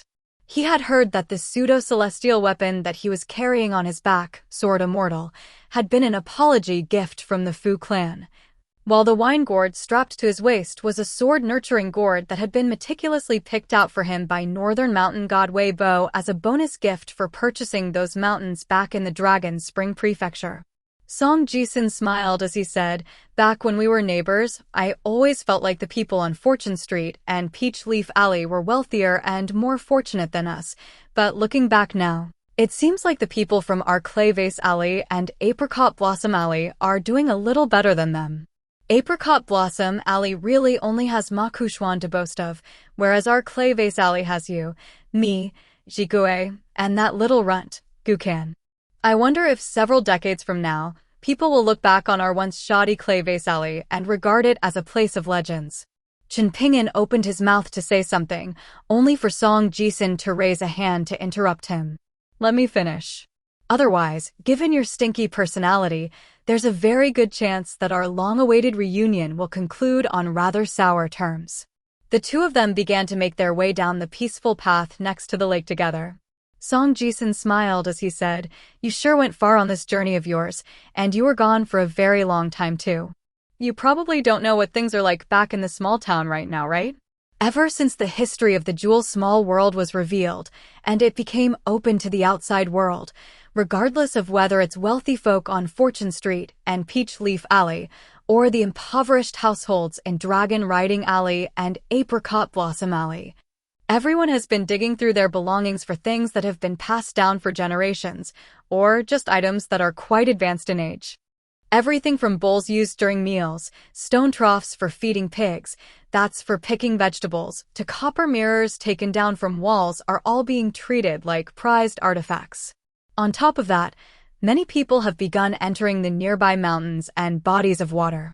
In particular, the Dragon Whisker River is absolutely packed with people for around half the year, and all of them are there to harvest rocks.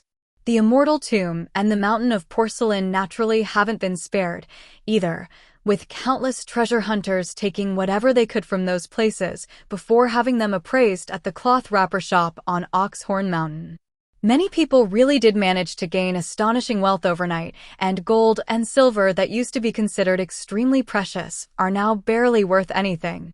Right now, everyone is fixated solely on how much immortal currency they have in their pockets.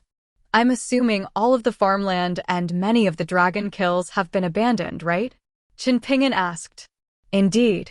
No one cares about such measly profits anymore, Song Jisun replied with a nod. Qin Ping'an heaved a forlorn sigh upon hearing this, but he wasn't surprised to hear this. If he hadn't experienced everything that he had and remained in Clay Vase Alley as an ordinary kiln worker, then he would have most likely also abandoned his post to go searching for treasures in the mountains and rivers. The only difference would be that he most likely wouldn't completely abandon his craft, and if he had some farmland, then he wouldn't have been able to bear letting it go to waste. Back when he had been reminded by Luchin that the snake gall pebbles in the Dragon Whisker River could be sold for money, he had gone to the river that very same night with a large basket on his back, searching tirelessly for snake gall pebbles that still hadn't yet lost all of their spiritual energy. On that occasion, he had searched meticulously through almost the entire river, and of course, he had made very bountiful returns from the trip, but in contrast, Ma Kushuan had found the most precious snake gall pebble after only entering the river once. As he emerged from the river with the pebble, it had glowed as brightly as the moon hanging up in the sky. "Do you hate me?" Song Jisun asked as he stopped in his tracks. "I don't hate you. I just want nothing to do with you," Qin Ping'an replied with a shake of his head. "You still don't hate me even after my mother sent people to kill you?" Song Jisun asked. "Did you convince her to send those people?" Qin Ping'an asked. "I don't have anywhere that amount of sway," Song Jisun replied in a self-deprecating manner. "After my name was changed to Songmu, we officially became mother and son, but it wasn't like we miraculously became close with one another just because of that. I quickly came to realize that while the stakes are often higher when it comes to familial matters in the imperial clans, fundamentally, things are no different from what they're like in the common world. As long as there are multiple children in a household, the parents will always have their favorites. That settles it then. You had nothing to do with it, so I'll just have to go after her when I get the chance." "There's no need for me to hate you," Qin Ping'an replied. Song Jisun had plucked down some willow branches, and he was planning to weave them into a willow bracelet when Qin Ping'an continued. "Just like Imperial Preceptor Cui Chan, she's one of the most powerful people in the Great Li Empire. But I don't think that's the entirety of the Great Li Empire. The Great Li Empire had the earliest Mountain Cliff Academy, the thriving Red Candle Town, the Border Scouts who invited me to take shelter from the cold in the Beacon Tower, and even the spies of the Green Ripple Pavilion that she had personally founded. The ones that had been willing to deliver a message to me for the sake of the Great Li Empire, even at the expense of putting their own lives at severe risk. I think those things are all part of the Great Li Empire as well." Qin Ping'an then turned to Song Jisun as he continued, "Now that I know all of this, if I'm still going to decide to kill her someday, then I can do so with a clear conscience. Our personal differences will be settled solely between the two of us, and I'll do my best not to sweep any of the citizens of the Greatly Empire into our mess. She's not going to think like that, Song Jisun said with a smile. I already have my own reasoning, and it abides by all of the Confucian rules, so why should I care what she thinks? Chen Ping'an asked with a nonchalant smile. You've read some books on legalism, haven't you? Song Jisun asked. Chen Ping'an responded with a question of his own. Out of the books that Mr. Qi left you, you left some behind in your house in the small town, and I assume you took the rest with you. Did you read the books that you took with you? Song Jisun had woven a little willow bracelet that was sliding absent-mindedly up and down his arm as he countered. Why should I tell you?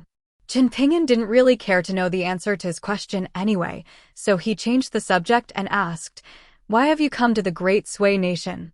Song Jisun clasped his hands behind his back as he replied, Gao Xian once entered our small town to search for opportunities, and some say that he's better than me for that, so I decided to come here to prove the doubters wrong.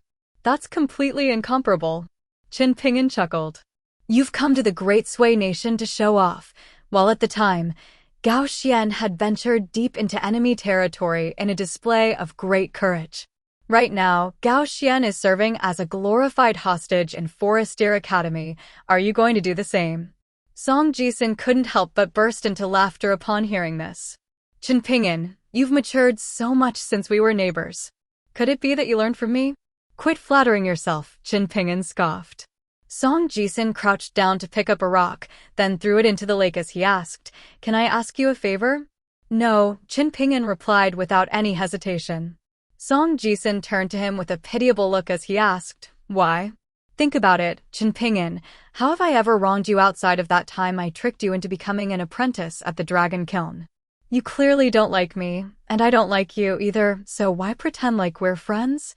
Chen Ping'an asked. Song Jisun was not expecting such an answer, and he burst into laughter as he said, The current you is so much better than that boring wooden log that you once were. If you were from the very beginning, I would have been genuinely happy to make friends with you. Chen Ping'an shook his head in response.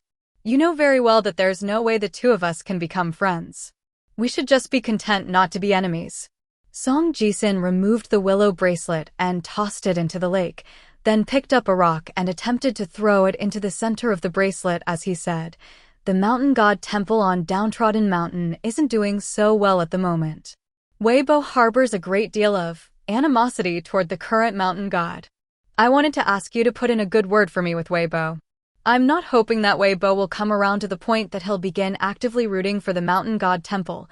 I just want to ensure that the deity statue in the temple won't be suddenly swapped out someday. Chen Ping'an wanted to say something, but ultimately remained silent. The current mountain god of Downtrodden Mountain was none other than the former kiln's supervision official, Song Yuzhang. Song Jisun watched as the willow bracelet slowly drifted away, and he continued, I know exactly what you want to say. He was killed by Wang Yifu not just to hide those ugly secrets of the imperial clan, but also because His Majesty wanted him dead. After all, who would be happy with their own son thinking of someone else as their father? Wang Yifu told me in private that prior to his death, he had implored Wang Yifu to pass a message on to me, which was that he had always wanted to ask me to write a set of couplets for him. How could such a treacherous subordinate possibly have been allowed to live? Chen Ping'an was silent for a moment, then said, I was planning to return to the Dragon Spring Prefecture anyway, and I'll bring up this matter to Weibo. However, let me make this clear to you in advance. I'm not going to ask him to do anything, nor do I have the sway or authority to tell a northern mountain god how to act. I can even tell you now that Song Yuzhang will most likely side with your mother in the future and that even though he's become the god of Downtrodden Mountain, he'll most likely pit himself against me. When that time comes, I'll be sure to destroy his godly body beyond repair as long as I'm capable of it, and I won't hesitate to do so. In that case, it seems like I don't owe you anything, so I don't need to thank you, Song Jisun said with a smile. I never wanted you to thank me anyway, Chen Ping'an said with a cold smile. An amazed look appeared on Song Jisun's face as he applauded Chen Ping'an and praised, You're speaking and acting just like a cultivator right now. It seems like you have the makings of a high and mighty immortal in you, after all. Chen Ping'an displayed no reaction to this. Song Jisun smiled as he continued, now that I've gotten a chance to meet you and state my request, I've done everything I came here to do. By the way, Jigui is waiting for me beside the entrance of the academy at the foot of the mountain. Would you like to come with me to see her? I'll pass, Chen Ping'an replied with a shake of his head. Song Jisun continued, right now, making breakthroughs for Ma Kushuan is becoming as regular an event as getting diarrhea from food poisoning is for the average mortal. As a result, he's already being referred to as the second Wei Jin of Wind Snow Temple. In terms of renown, Apricot Blossom Alley is able to compete with our entire Clay Vase Alley just because of him. Isn't that infuriating? Chen Ping'an offered no response to this. Song Jisun raised two fingers as he continued, I was originally planning to tell you two things as compensation for agreeing to help with the Mountain God Temple on Downtrodden Mountain, but now that I've met you, I've come to realize that I still don't like the look of you, so I'll only tell you one of those two things. Recently, our Greatly Empire has begun to display signs of overextension, which could lead to catastrophic consequences further down the line, and as a result, many powers from other nations that have purchased mountains are beginning to jump ship. In particular, some of the sects near the central region of the Eastern Treasured Bile Continent are planning to sell their mountains at heavily discounted prices, and a few deals have already been made in secret. In one of those deals, Wan Qiang purchased 3 mountains at once, one of which was none other than Oxhorn Mountain. If you can get back in time, perhaps you'll be able to capitalize on this trend. Right now, only Grain Rain coins are needed to purchase these mountains. When did this happen? Chen Ping'an asked. I only just heard about this from Su Rua on the way here, and apparently, it happened about 10 days ago. Prior to that, no one had been willing to sell their mountains. On the contrary, everyone was practically dying to move their entire sects to the Dragon Spring Prefecture. I heard that Cloud Drape Mountain has been ridiculously busy the past few years, and almost all of its visitors went there to try and suck up to Weibo. It's really quite remarkable that Weibo has the patience to deal with all of them in an amicable fashion. If I had been in his shoes, I would have been throwing up in disgust long ago. Song Jisun scoffed with a roll of his eyes. I'll see what I can do, Chen Ping'an replied with a nod. There's no need to see me off, Song Jisun said with a smile. I wasn't planning to, Chen Ping'an replied. Song Jisun burst into laughter upon hearing this. Some things about you haven't changed, after all. With that, Song Jisun departed, making his way back down to the foot of the mountain, and Chen Ping'an watched as he faded away into the distance. Upon reaching the entrance of the academy, Song Jisun smiled at Jigui as he said, Let's go. You seem to be in a fine mood, young master, Jigui remarked.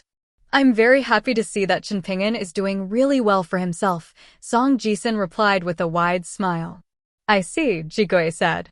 Song Jisun turned to take a glance back at Mountain Cliff Academy, then asked, Are you really not interested in taking a stroll through the academy?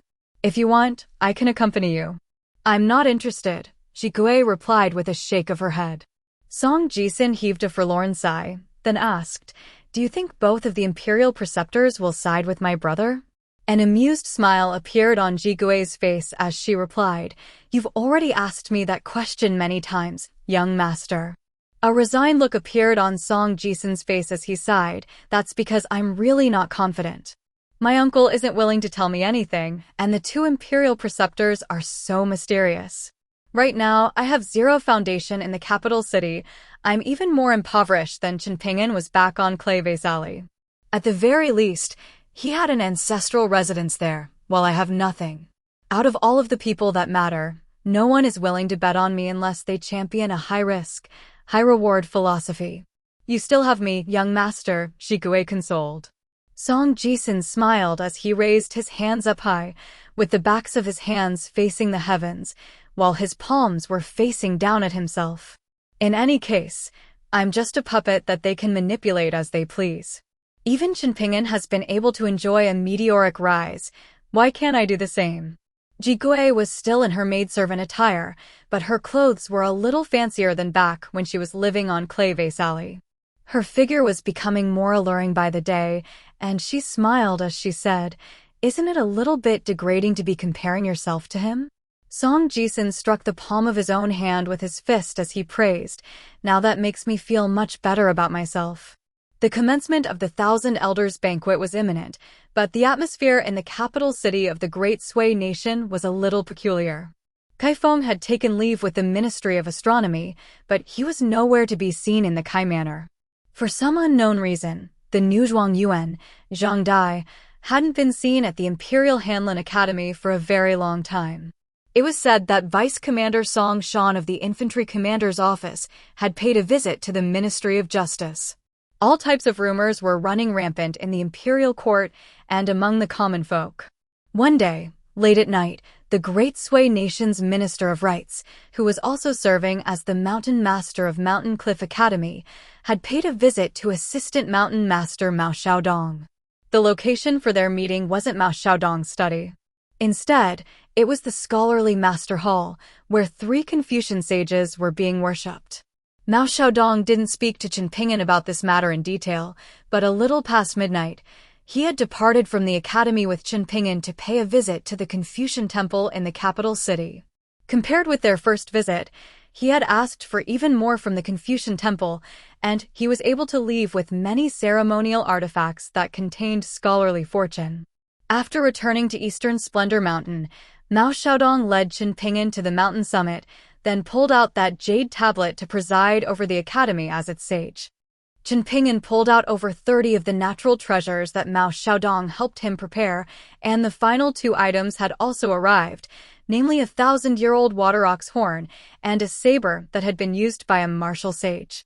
The martial sage had since passed away and was being revered in a martial sage temple in the capital city of one of the nations in the eastern treasured Vile Continent's central region. Due to the fact that Fan Junmao had prepared everything for him back when he refined his water seal in Old Dragon City, this was the first time that Chen Ping'an had been made aware of all of this information, and he finally understood why the refinement of bonded items was such an expensive and time-consuming endeavor for qi refiners. In order for the average qi refiner to succeed in this endeavor, not only did they require an immense amount of wealth, they also had to rely on luck.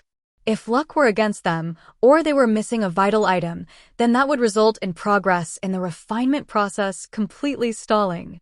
On the path of cultivation, time was always of the essence, so such a delay would undoubtedly be extremely frustrating for qi refiners. Even if luck were on one side, that still didn't mean that the process would be easy to carry out.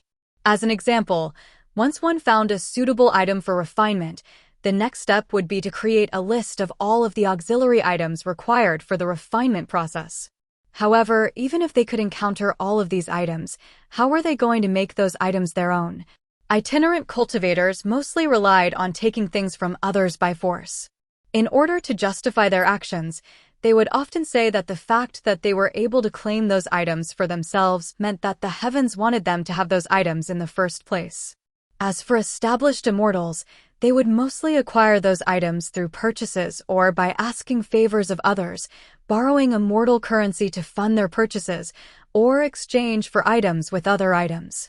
If they didn't have those favors that they could call upon, then they could purchase items from places like the Ganoderma Inn on Stalactite Mountain or the Cloth Wrapper Shop on Oxhorn Mountain, albeit for rather exorbitant prices. This wasn't even the worst-case scenario. In some cases, certain items were almost impossible to source, and once an immortal shop came into possession of such an item, they would hold an auction for all potential suitors. If one had to resort to attending one of these auctions, then they would have to spend at least twice the expected sum for whatever they were looking to purchase. There were even some people who intentionally tried to spoil these auctions for others. Once they identified someone who was absolutely determined to obtain the auction item in question, they would place bids that they had no intention of following through on in order to inflate the final price to an infuriating level just to annoy others. In those cases, something worth a single lesser heat coin could easily be bid up to 3 or 4. The question would then become whether one was willing to swallow this bitter pill and pay this extremely inflated price. If they didn't, then it was unclear when they would be able to encounter the same item again, and the refinement of their bonded item would be indefinitely delayed. The closer immortal sects were located to one another, the more fierce their rivalry would generally be. Which sect would be willing to stand by and watch as their rival sect gained a new cultivator of the middle 5 tiers, particularly an almighty earth immortal? Perhaps the situation wouldn't necessarily devolve into a fight to the death, but there would certainly be a great deal of bad blood accumulated between those sects. Hence, after Mao Xiaodong finished collecting all of the natural treasures, Chen Ping'an felt both relieved, but also a little concerned. How is he going to refine his third bonded item? According to his plan, he would already be on the northern complete reed continent by then. Was he going to have to change his plans? Perhaps he should gather up what remained of the Greatly Empire's compensation in the wake of that battle in Old Dragon City, then sell everything in his possession to fund the refinement of his third bonded item on Downtrodden Mountain before traveling to the northern complete reed continent? Chen Ping'an heaved a faint, internal sigh, and he could tell himself that this was a concern for another time. He still hadn't even successfully refined his scholarly core yet, so it was too early to be thinking about refining a third bonded item. The right thing to do now would be to focus his efforts on the task at hand and ensure that he refined this second bonded item as perfectly as possible. With that in mind, he focused his attention before bringing out the 5-colored golden box cauldron that he had obtained from the Azure Tiger Palace on the Parasol Leaf continent. After that, he silently recited the item refinement mantra that had been gifted to him by the Burial River Goddess. Mao Xiaodong remained silent the entire time. There was no benefit in speaking excessively. Cultivation was highly individualized, and even a Dao mentor could only be expected to provide very minimal guidance. Even a Dao guardian wouldn't interfere with the process. At the very most, they would only do everything in their power to preserve their subjects' cultivation foundation if they were to fail in their bonded item refinement. With all of the natural treasures laid out before him, Chen Ping'an suddenly raised his head, casting his gaze toward Mao Xiaodong as he said, "There's a question that I've always been meaning to ask you, Mountain Master Mao." "Go ahead," Mao Xiaodong prompted. "Why are there only 72 Confucian academies on the 9 continents of the majestic world instead of, say, 720? Is it because it's unachievable for the Confucian temple on the Middle-earth Divine Continent, or is it because the paramount sage didn't want to do this?" Chen Ping'an asked. Mao Xiaodong was silent for a moment, then replied, "I'll only give you my personal answer to that question for reference. It may not be correct, but it can serve as a possibility for you to understand this world. Is that all right?" "Of course," Chen Ping'an replied with a nod. Mao Xiaodong continued, "I've discussed this matter with someone in the past. There most likely aren't many people who still remember this, but a very long time ago, even before the battle between Third and Fourth, a place that had been revered as a perfect nation at the time was established on the pure white continent under the suggestion of a certain old ancestor of one of the 4 great teachings. The idea received strong support from the Liu clan, and it was also approved by the second sage. The nation's population was just over 10 million, and there were no qi refiners, none of the 100 schools of thought, nor even the 3 teachings there. No one was wanting for food, clothing, or shelter, and everyone received an education. All of the teachers taught content from the 4 great teachings and the 100 schools of thought, but they did their best not to divulge any of the foundational tenets of those schools of thought. The material that was taught came primarily from the Confucian classics, while the other 100 schools of thought acted as a secondary source of material. Mao Xiaodong paused momentarily here. Thus far, he had been speaking extremely slowly and meticulously, to the point that he was feeling some strain from the endeavor. Were all of the school teachers carefully selected academy virtuous and noble scholars? Chen Ping'an asked. Of course not, Mao Xiaodong replied with a shake of his head. That would completely defeat the purpose. In that case, even if the experiment were to succeed, the customs and traditions of that nation would only spread across the continent that it was on at the very most, while the other 8 continents were left to starve. There would be no point in taking the scholarly fortune of 8 continents to support the welfare of a single continent. For this experiment, the Liu clan prepared in secret for close to 40 years under the supervision of many authoritative powers. Everything that they did had to be approved by the representatives of the 100 schools of thought. Even if a single person were to object, then the proposed measure could not be implemented. That was the only rule that the etiquette sage had mandated, and the only time that he appeared in this entire process was to establish this rule. Was the final outcome not a desirable one? Qin Ping'an asked. Mao Xiaodong nodded in response. If the experiment had yielded a favorable outcome, then the battle between third and fourth wouldn't have happened. Qin Ping'an fell into deep thought, pondering why the experiment could have failed, but he couldn't think of anything. Why is it that between the paramount sage and the etiquette sage, one placed great emphasis on the importance of virtues and morality, while the other established specific rules to be followed? Mao Xiaodong asked. During my discussion with that person, I also asked them why the paramount sage and the etiquette sage were still willing to tolerate the 100 schools of thought even after Confucianism had solidified its status of unmatched authority in the majestic world. Why didn't they ensure that Confucianism was the only teaching made available to the people? That person's response struck me with a sense of enlightenment and made me realize just how enormous the world was. Their response was that the Tao ancestor was observing the singularity, and that was why it was possible to move the remnants of that catastrophe to the Sword Qi Great Wall. Similarly, our majestic world hadn't slaughtered all demons, and the Buddha had only left behind a prophecy, stating that an era that's devoid of principles will inevitably arrive. When that time comes, monks will continue to have shaved heads and wear kasayas, but their actions will no longer reflect the rules that they supposedly uphold. What do you think are the objectives of those three? Qin Ping'an shook his head in response. Mao Xiaodong continued, that person told me that they didn't know the answer either. However, they speculate that perhaps it's in the hopes of giving all living beings of the world freedom of the truest sense, a type of freedom that can be attained without having to pay any additional price. Do you understand what I'm saying? I do not, Qin Ping'an replied in a truthful manner. Mao Xiaodong smiled as he said, for now, there's no need for you to pursue answers to these types of questions. He then rose to his feet and raised one foot, keeping it suspended roughly an inch in the air, following which he raised it a little further 2 more times as he said, as long as you take the time to absorb the foundational tenets and true meanings behind everything that you learn, and ensure that you're progressing in a patient and steady manner, no matter how high you ascend, your heart will never waver. Don't worry about all of the other irrelevant nonsense. At the very least, that's how a scholar should be. Qin Ping'an thought back to what he had discussed with Yao Jinji on that mountain summit in the Great Quan Empire, the conversation about large and small circles, and a knowing smile appeared on his face as he said, that I do understand. Do you really? Mao Xiaodong asked as he sat back down with a smile. I do. Qin Ping'an reaffirmed with a confident nod. Mao Xiaodong extended a hand forward as he declared, the timing, environmental, and human factors are all there. You can begin refining your bonded item now.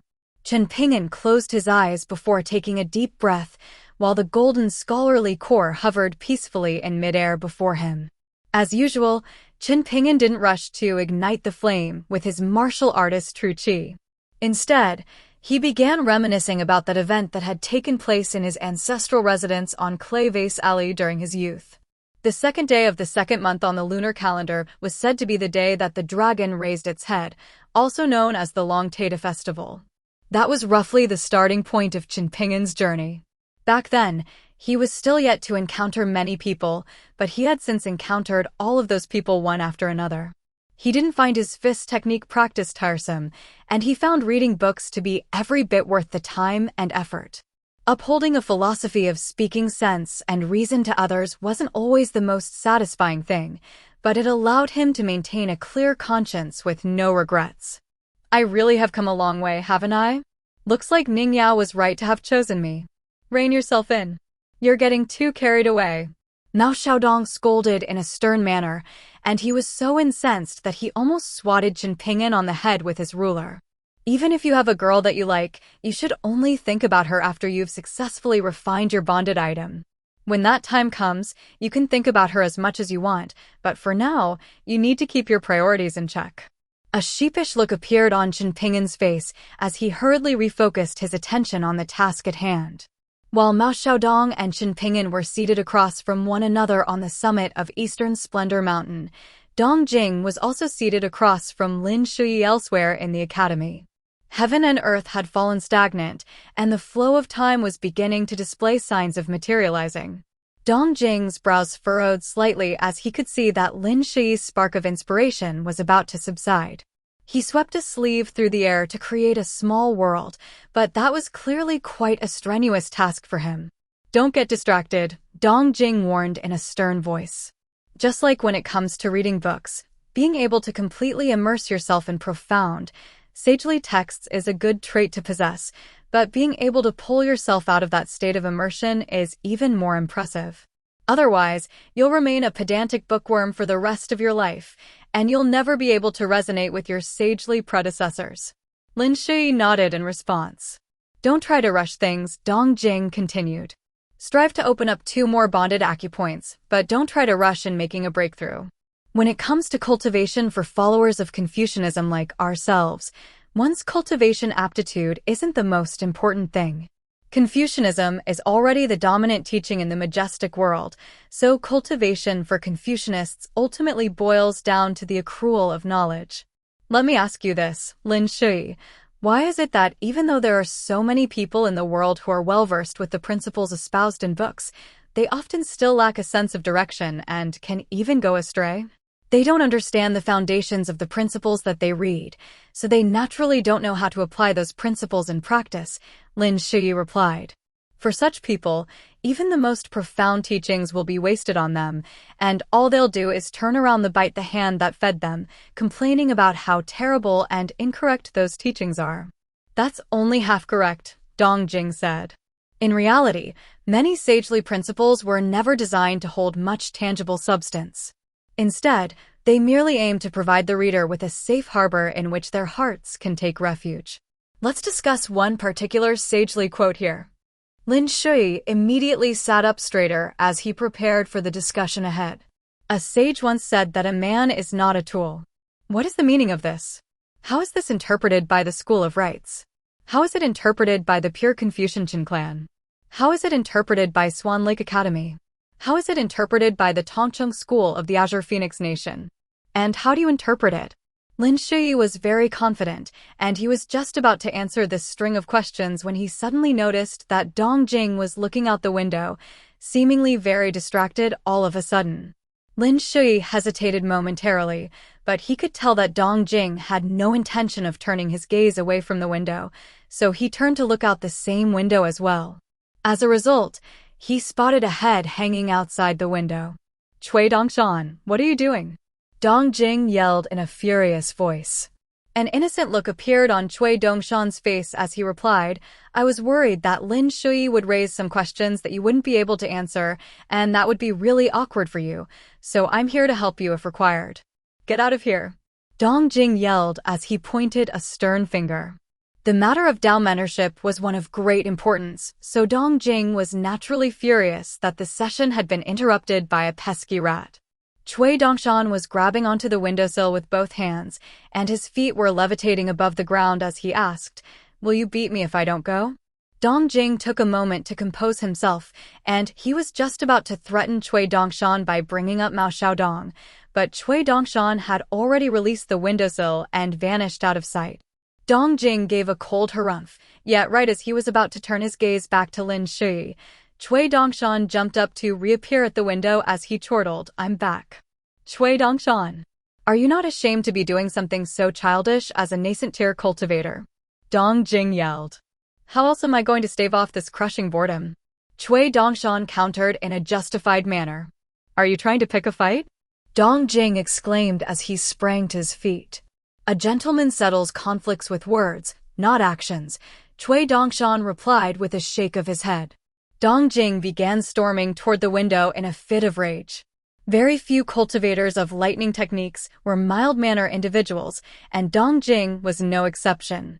Cui Dongshan immediately pushed off against the wall, drifting back through the air as he waved Dong Jing farewell, while Lin Shui looked on with a wry smile. Dong Jing remained standing at the window, waiting for a long while even after Cui Dongshan had departed before finally returning to Lin Shui. As it turned out, Cui Dongshan really had departed this time, and he went to visit several classrooms and dormitories.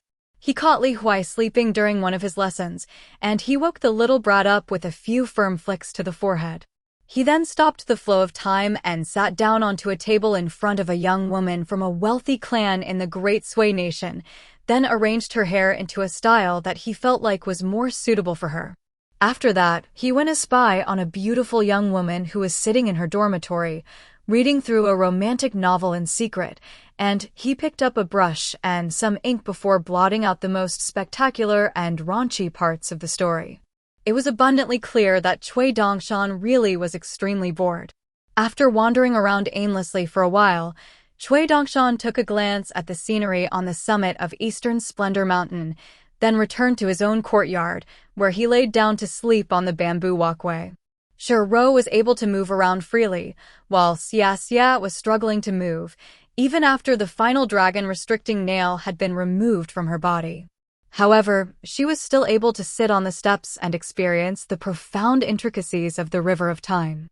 All of a sudden, Cui Dongshan sprang to his feet from a prone position without any warning, giving both Xia and Shi Ro a massive fright. He had suddenly recalled the gesture of intimidation that Li Lu had made to him at the entrance of the academy some years ago. It had seemed like she was a completely clueless young girl that had no idea who she was threatening. Cui Dongshan laid back down onto the ground with a dull thump, punching the air repeatedly as he murmured to himself, "So she's the ruler of the cultivation world. No wonder she was so arrogant." Cui Dongshan closed his eyes to continue his nap, while Xia and Shi Ro directed their eyes to the summit of Eastern Splendor Mountain in unison. For some reason, the flow of time there had taken on a golden hue. However, Shi Ro only took a fleeting glance at the summit of Eastern Splendor Mountain before turning her gaze back to Cui Dongshan. On that day, when Chen Ping'an said that he needed more time to think, she had clearly seen tears streaming down Cui Dongshan's face as he stood with his back facing Chen Ping'an. Cui Dongshan was clearly already sound asleep, but he suddenly snapped his fingers, and Shi Ro's stomach instantly began to rumble like thunder as she was overcome with a sensation that she hadn't felt in several centuries. Cui Dongshan turned to her with a sly grin as he warned, "You better not go in my courtyard. Hurry up and find a lavatory. Otherwise, either you kill me with your stench, or I'll beat you to death." Shi Ro flew away with a look of grief and indignation on her face. Cui Dongshan rolled back and forth on the walkway over and over again as he mused, "Where else are you going to find such a thoughtful young master that helps you wipe down the walkways, Xia?" Xia could only humor him as she replied, "Thank you, young master." Cui Dongshan laid on his stomach on the walkway, paddling his arms and legs through the air as he swam from one end of the walkway to the other, then turned back around and began paddling in the other direction. The academy had already become a small world guarded by a sage, but there was yet another small world at the peak of Eastern Splendor Mountain. After Mao Xiaodong channeled his powerful mystical ability, it surprisingly appeared as if it were a colorful autumn atop the mountain. The air was crisp and the breeze was refreshing. Chen Ping'an was sitting in the west with the 5-colored golden box cauldron in front of him. He first used the spiritual energy nurtured and stored inside his water palace to fan the wind, after which he used the true chi of pure martial artists to light the flames, causing flickers of tool-refining true flames to burst to life inside the cauldron. A brilliant radiance suddenly erupted from the cauldron, and it was as if a second sun had appeared in the world. The golden scholarly core that was hovering above the cauldron started to slowly descend. Chen Ping'an was already familiar with this process, so he went with the flow and controlled a palm-sized jar of golden sand using the immortal tool refinement mantra that was derived from the Rainpang tablet located in front of the Burial River's water god temple. He poured the golden sand into the cauldron, causing the flames to burn even stronger. Chen Ping'an's face was illuminated with a bright red glow, causing his limpid eyes that had witnessed countless mountains and rivers to appear increasingly spirited and lively. His hands, which had once molded and fired countless pottery pieces, didn't tremble in the least, with his mind also completely clear and composed at this moment. The golden scholarly core that city god Xinwen had cut out from his heart rose and fell in the cauldron, slowly rotating around as it did so. Among the myriad of rare treasures, the saber relic from the martial sage temple located in the capital of some nation in the eastern treasured bile continent, was the most difficult to refine. This was a relic left behind by a martial sage. Similarly, the 1,000-year-old ox horn that measured 1.5 meters in length was also extremely difficult to refine. Chen Ping'an's mind was calm, and he continued to push forward at a steady pace, ensuring that he didn't put a single foot wrong. He used the immortal mantra that could refine all matter to slowly refine the rare treasures. The saber that had once accompanied some martial sage as he traveled around the world on horseback hovered above the cauldron and gradually started to melt. Starting from the tip of the saber, a drop of golden liquid fell into the 5-colored golden box cauldron. Following this, more and more drops of molten metal started to pitter-patter into the cauldron at an increasing speed, eventually connecting together to form a trickle. If one could use an internal observation technique to place oneself inside the small world of the cauldron, then looking up, one would discover that the trickle of molten metal was like a golden waterfall crashing down to the mortal world from the divine river in the sky. The metal element corresponded to the lungs. If one wanted to nurture their lungs, then cultivators had already experimented and discovered a process a long time ago. The acupoints located in the Sea of Qi, the Danzhong, and the Feiyu were all critically important. 1. As Chen Ping'an inhaled and exhaled, he channeled the 18 stops technique whether consciously or subconsciously, causing the 3 critical acupoints to instantly become filled with sword qi. Following this, Chen Ping'an's skin and muscles started to slowly undulate like a drum being beaten on the battlefield. No sound traveled through the peak of Eastern Splendor Mountain, yet inside Chen Ping'an's body, there were 3 battlefields brimming with the intense killing intent of sword qi. It was as if the heroic spirit of a sword immortal were unwilling to lay down and rest in the 3 gigantic battlefield ruins. There were approximately 30 rare treasures, and it was necessary to refine all of them in the correct order and at the correct time. There was no margin for error. In the same vein, it was imperative that the flames under the cauldron be kept at precisely the correct level. As the Confucian sage overlooking Mountain Cliff Academy, Mao Xiaodong could use a legitimate secret technique to give Chen Ping'an warnings if it were necessary. And he wouldn't need to worry about this disturbing Chen Ping'an's refinement and thereby causing him to fall to demonic ways.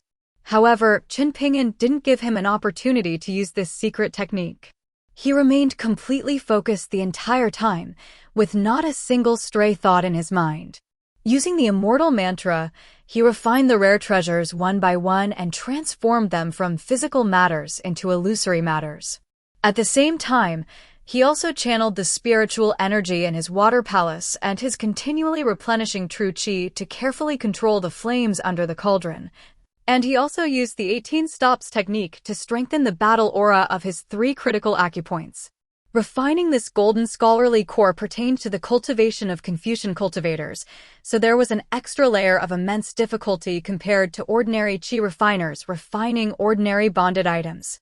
In addition to the normal refinement process, Chen Ping'an also needed to recite some passages related to the metal element, for example, sagely essays or poems that contained the characters west, autumn, and so on. Chen Ping'an had selected more than half of the necessary passages from his bamboo slips, while Mao Xiaodong had suggested the rest to him while they were discussing this matter in his study. With regards to Confucian cultivation, refining this bonded item was a process of using the sincerest words from the bottom of one's heart to seek guidance from the sages. In reality, Mao Xiaodong was relatively worried about this refinement process. Thus, when visiting the scholarly temple in the capital back then, he had done more than just collect the shares that belonged to Mountain Cliff Academy. He had also borrowed additional ceremonial artifacts because he was afraid that Chen Ping'an might make a mistake when refining his bonded item. After all, Chen Ping'an had never learned about the cultivation techniques of Confucian disciples before, nor did he possess any heaven-defying shortcut that he could take advantage of.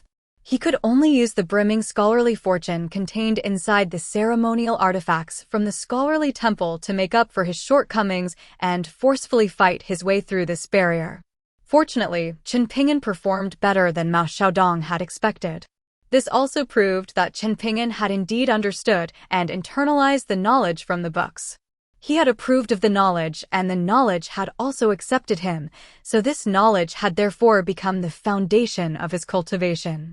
When bringing Chen Ping'an to the scholarly temple, Mao Xiaodong had casually remarked that the knowledge inside the books didn't have feet. Thus, it was up to a person's determination and hard work to have this knowledge run into their bellies and fly into their minds. Indeed, the meaning of a book would become clearer if one read it many times. There was indeed a vast amount of Confucian knowledge and principles. However, this knowledge had never been prison shackles used to hold someone down. This was the fundamental concept of doing as one pleased without overstepping the boundaries, too. Mao Xiaodong couldn't help but sigh with emotion. In the authentic scholarly temple located in the Middle-earth Divine Continent, there was a secret knowledge hall that very few people knew about. Inside this study hall were the numerous essays and principles that the Confucian sages had expounded to the majestic world and that had been acknowledged and approved by this heaven and earth. The characters varied in size as they did in golden luster. Oftentimes, the golden characters closest to the floor would be larger in size and shining with a greater and purer radiance. Many founders of other schools of thought had come here to pay homage before, as had some brilliant individuals who were renowned throughout the majestic world. They were allowed to freely channel their mystical powers, and some of them had indeed been able to sway a few of the characters floating high up in the air. This was the case even though these immortalized characters were immense in weight and immovable like the 5 mountains in the Middle-earth Divine Continent. In fact, some individuals had even managed to shift several characters to other locations. Up until today, however, not a single person had managed to so much as slightly sway a single grain-sized golden character hovering above the floor. Those characters represented the fundamental knowledge expounded by the paramount sage and the etiquette sage. Even so, some characters hovering higher up in the knowledge hall also belonged to the paramount sage and the etiquette sage. Moreover, a few of these characters had surprisingly lost their luster and eventually vanished by themselves. When this happened for the first time, the sages in the Confucian schools had been utterly shocked. In fact, even the deputy leader of Confucianism who had been overseeing the scholarly temple at the time had been forced to bathe and change before visiting the statues of the paramount sage and the etiquette sage and offering incense. However, the two sages still hadn't appeared. It was at that time that a young scholar, a scholar who would eventually become the second sage, had said, "There is no unchanging knowledge in the world, and there is no flawless essay in the world. There's no need to be so shocked. Otherwise, what's the point of future generations like us studying and proposing new knowledge?" The scholarly temple had quickly calmed down after hearing this. Mao Xiaodong pushed aside these thoughts and looked at the young man who was sitting opposite him. His appearance was handsome and elegant, and he was like a jade tree in a stone forest that was naturally transcendent from the mortal world. 3. His mind was like a jewel glowing in the dark, and it was as if a miniature moon had been lost in the world and was yet to be collected by a deity from the moon palace and returned to the heavenly court. There were also countless shards dazzling like stars and making salient the bright moon.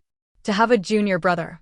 How could he, a senior brother, not feel a sense of shared pride? This had nothing to do with one's background, and it had nothing to do with one's cultivation base. Mao Xiaodong's master was the scholarly sage, and his senior brothers included Qi Jingchun and Zuoyu. They had met Aoyang a long time ago, and Mao Xiaodong had once been fancied by the School of Rites. In fact, he had once discussed Tao with the scholar from the Middle-earth Divine Continent who had slashed open the Yellow River small world with a single swing of his sword. Mao Xiaodong had also enjoyed many significant fated opportunities and embarked on many long journeys to seek knowledge. He had also come across countless impressive individuals, traveled tens of thousands of kilometers, and enjoyed wine with the founder of agriculturalism many times. However, Mao Xiaodong still felt like he was inferior to Chen Ping'an. This was because he had let slip far too many opportunities. Cui Dongshan had once inadvertently revealed to him the most dangerous mental journey that Chen Ping'an had embarked on after leaving the Jewel's small world. This wasn't a journey filled with bloodshed, and it was instead the period of time when Aoyang had traveled with him. That had appeared much like a trial filled with numerous fated opportunities and no risk. However, if Chen Ping'an's character had changed even a little, then he would have suffered the same fate as Zhao Yao. Perhaps he would have enjoyed other fated opportunities in the future, but he would have definitely let slip his fated opportunity with Aoyang and Qi Jingchun, and thereby let slip the greatest fated opportunity painstakingly prepared for him by Qi Jingchun. He would have let slip his fated opportunity with the scholarly sage, and he would have eventually let slip his fated opportunity with the girl whom he loved dearly. Having made one misstep, he would have veered further and further off course, and eventually suffered immeasurable loss. Then how did Chen Ping'an overcome this perilous challenge? Mao Xiaodong had involuntarily asked Cui Dongshan. Cui Dongshan had given a very frivolous response, saying, "Because my master knew he was stupid." Of course, luck also played a part. Mao Xiaodong wanted to dig even deeper, but Cui Dongshan was unwilling to reveal anything else. In the end, the ceremonial artifacts that Mao Xiaodong had borrowed from the scholarly temple in the capital weren't necessarily required to help Chen Ping'an succeed. Rather, these artifacts were simply icing on the cake. However, Mao Xiaodong was naturally even happier with this result. This result meant that the quality of Chen Ping'an's refined golden scholarly core would be even higher. It would understandably be inferior to the water seal previously refined by Chen Ping'an, but where in the world could one find another seal meticulously crafted by Qi Jingchun? Chen Ping'an's mountain seal had been destroyed at the Flood Dragon Trench, and even Mao Xiaodong couldn't help but feel a sense of shame regarding this. Otherwise, refining both the mountain seal and water seal into bonded items would have been the ideal outcome. Upon succeeding, this wouldn't have just allowed Chen Ping'an to advance to the peak stage of the second tier of qi refinement. Rather, it would have definitely allowed him to soar to the peak stage of the third tier. Even if all three of Chen Ping'an's remaining bonded items were of low quality, he could definitely still shatter the first major barrier facing qi refiners and directly advance to the middle 5 tiers. Of course, Mao Xiaodong was also aware that bringing Qi Jingchun's mountain seal to Stalactite Mountain would have very likely caused a huge commotion. There was seemingly no rhyme or reason to Chen Ping'an's choices of giving and taking, yet compared to his fist techniques, sword techniques, scholarly study, and even some of the principles that he had already comprehended, these choices of his were an even more innate and fundamental part of his knowledge. In fact, Cui Dongshan had studied a similar topic in great detail before. What was the fundamental difference between deities and humans? What was it in the depths of one's soul that made one human? Cui Dongshan and Cui Chan had ventured very far down this narrow and long path. Perhaps they had ventured further down than anyone else in the world. According to rumors, Cui Chan had visited the Knowledge Hall in the Middle-earth Divine Continent's scholarly temple before deciding to betray the scholarly sage. He had remained silent and stared at the golden characters on the floor for 3 days and 3 nights, only focusing on the characters on the bottom and not so much as taking a single glance at those that were higher. Mao Xiaodong heaved a soft sigh.